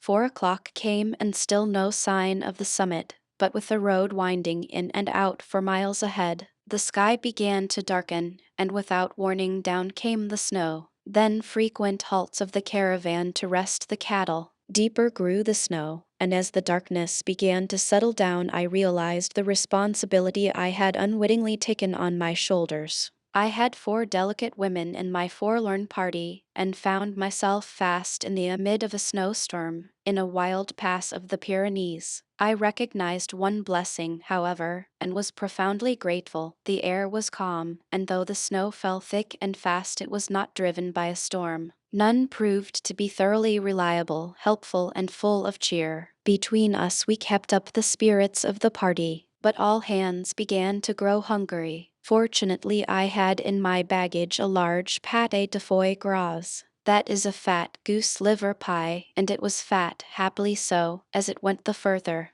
Then I got rugs and wraps out of my trunks for the women and a couple of bottles of brandy, and administered liberal doses all round. I soon had them happy and full of courage. It was certainly better to have them full of Dutch courage in a fool's paradise than to have them awake to their position, for I quite expected it would end in a night camp out in the snow, and sending an empty cart for supplies. 2 hours after dark we came to a dead halt, and my guides, they were beauties, said they could go no further. The oxen could not pull the carts. There was a fonda, they said, 2 miles away, but did not show any disposition to help to get there, and for that matter did not seem to care whether we did or not. I ordered them to leave the middle cart behind and divide the teams, one team to be added to the front cart and one to be hitched in front of the mules. Our interpreter was one of the Portuguese women, but we did not get on very well, the Spaniards objecting to anything being 285 done, all of them apparently waiting for the Virgin or some of the saints to come to our aid. But as neither did, Nun and I were exasperated, and finally took the matter into our own hands. By my orders, despite the energetic protests of the drivers, he unhitched the oxen from the middle team, and between us we got them to the mule cart, hitched them in front of the mules, and pulled out and past the other carts. Here the Spaniards halted us, and after an angry altercation in the dark, and it was dark, they agreed to go on. So, taking a yoke of oxen from our cart, they were put in front of the four of the first cart, and off we started. None volunteered to stand by and guard the stranded cart, so giving him 2 blankets and a little brandy we drove off in the darkness, but not until, in sight of all, I had given him a revolver and each of the unlucky 13 a good nip of brandy. My anxiety about serious results was over as soon we started, and in an hour and a half we halted in front of a wretched mountain inn, patronized by muleteers, with the first story for a stable. But none of us were disposed to be particular. A supper of Spanish beans was soon ready, and then a bed was made up on the floor, and the women were soon asleep. After seeing that the mules and oxen were fed, I took half an hour's nap. Then with 2 drivers we started back, taking 3 yoke of oxen. What a tramp I had back through the snow and storm! I was very happy, however, for I knew my wife and party were safely sheltered, and the excitement of action kept one from being gloomy. In due time we found our stray, hitched to and started, but it was hard pulling and the exhausted oxen had to come to frequent halts. At last, just as I was beginning to feel tired, we came to the fonda. The snow had slackened, but the wind was beginning to blow, so Nun and I carried all the luggage and traps into a corner of the stable below, and tumbling down into the hay we were soon in the land of dreams. In my dreams I 286 was on a shoreless sea in a bark that silently and swiftly circled around. Dark clouds closed in on all sides, while my boat sailed between ever-narrowing walls, the clouds still closing in, until a giant hand grew out from a ragged edge of the cloud wall, which, seizing the prow of my boat, pulled it into the gloom and darkness. I felt the clouds brushing my cheek. I heard the roar of falling water, and felt that my doom was sealed. I thought of my wife, and, trying to call her name, was dumb. I looked behind. Far off and far up there was a glow of rosy light, and within the aureole was her face, full of sorrow, looking at me with pity in every feature. As I looked, her face was slowly eclipsed by a cloud. Then, with one cry, I plunged into the sea and awoke. That dream would easily have joined the long procession of forgotten dreams, but it was recalled many a time during many years, and, try as I may, I felt it to be a portent and a prophecy. When I awoke in the morning I was dumbfounded to find a blizzard blowing that the cattle could not face, and with every appearance of continuance. In reply to my inquiries I learned they sometimes blew in those altitudes for a week. This was unpleasant news for me, and the prospect made me nervous. It was now Thursday, the 4th day since our departure from Paris. And what may have happened in London in that time? Here was I as completely isolated from the outside world and from all news about my companions in England as if on a desert isle. For all I knew, discovery may have been made, and full details of the fraud may be blazing in the press of Europe. I began to fear I had run into a trap. To make matters worse, the steamer El Rey Felipe was advertised to sail Monday from Cadiz, and to miss her seemed danger truly. I was a prisoner in a wretched inn in a defile of the Pyrenees, with a civil war raging, and no telling what may 288 arise to detain us. Our objective point was only some 35 miles away, but with roads deep in snow, with wretched cattle and more wretched Spaniards for drivers, there was poor prospect of making headway. I felt it would never do for me to suffer longer detention. I determined to leave my wife and baggage in charge of none, to put the $120 I had in a bag and start back to the French frontier, cross into France, and catch the Saturday steamer from Havre to New York, explaining to my wife that important business demanded my presence in America, that she could follow on the next steamer and that I would meet her on arrival. In the meantime, my unlucky 13 were happy. For were they not sheltered, with plenty of food and high wages, all out of the pocket of the great Lord the Virgin herself must have sent to them? In fact, they were winning from me what to them was a fortune. I was paying each man $1 a day and $5 for each team and cart. From my experience, I must give the Spaniards a good name for honesty. Of course, they were charging me cutthroat prices, but they were poor, and wealthy lords did not often come their way.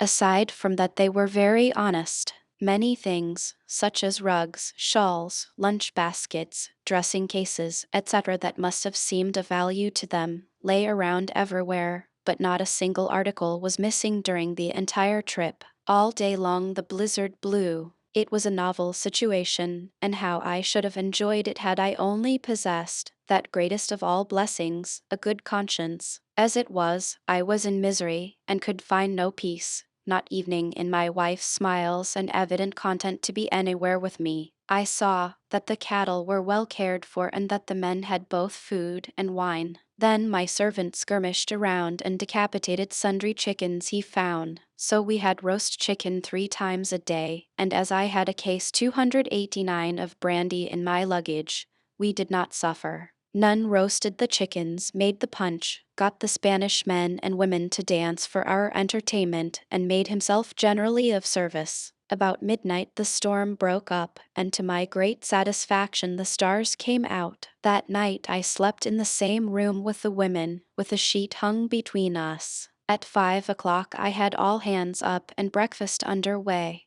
I ordered the drivers and hangers on to have the teams hitched up and ready at daylight. They all ate breakfast heartily enough, but were not zealous about starting out. They made all sorts of pretexts and excuses to avoid leaving their comfortable quarters. Certainly the road was not an inviting prospect, there being quite 18 inches of snow, but I was determined to start one way or the other, either south with the party or north alone. After long argument they, thinking they had me at their mercy, refused to hitch up the cattle to make the attempt. I at once paid and dismissed them all, determining to set out immediately alone for the French frontier, carrying only a small bag slung over my shoulder, and concealing the bonds and paper money on my person. I would leave the greater part of the gold in charge of my wife. I knew none would be a trusty guard to her. I had not given her any intimation of my purpose, but got my bag ready,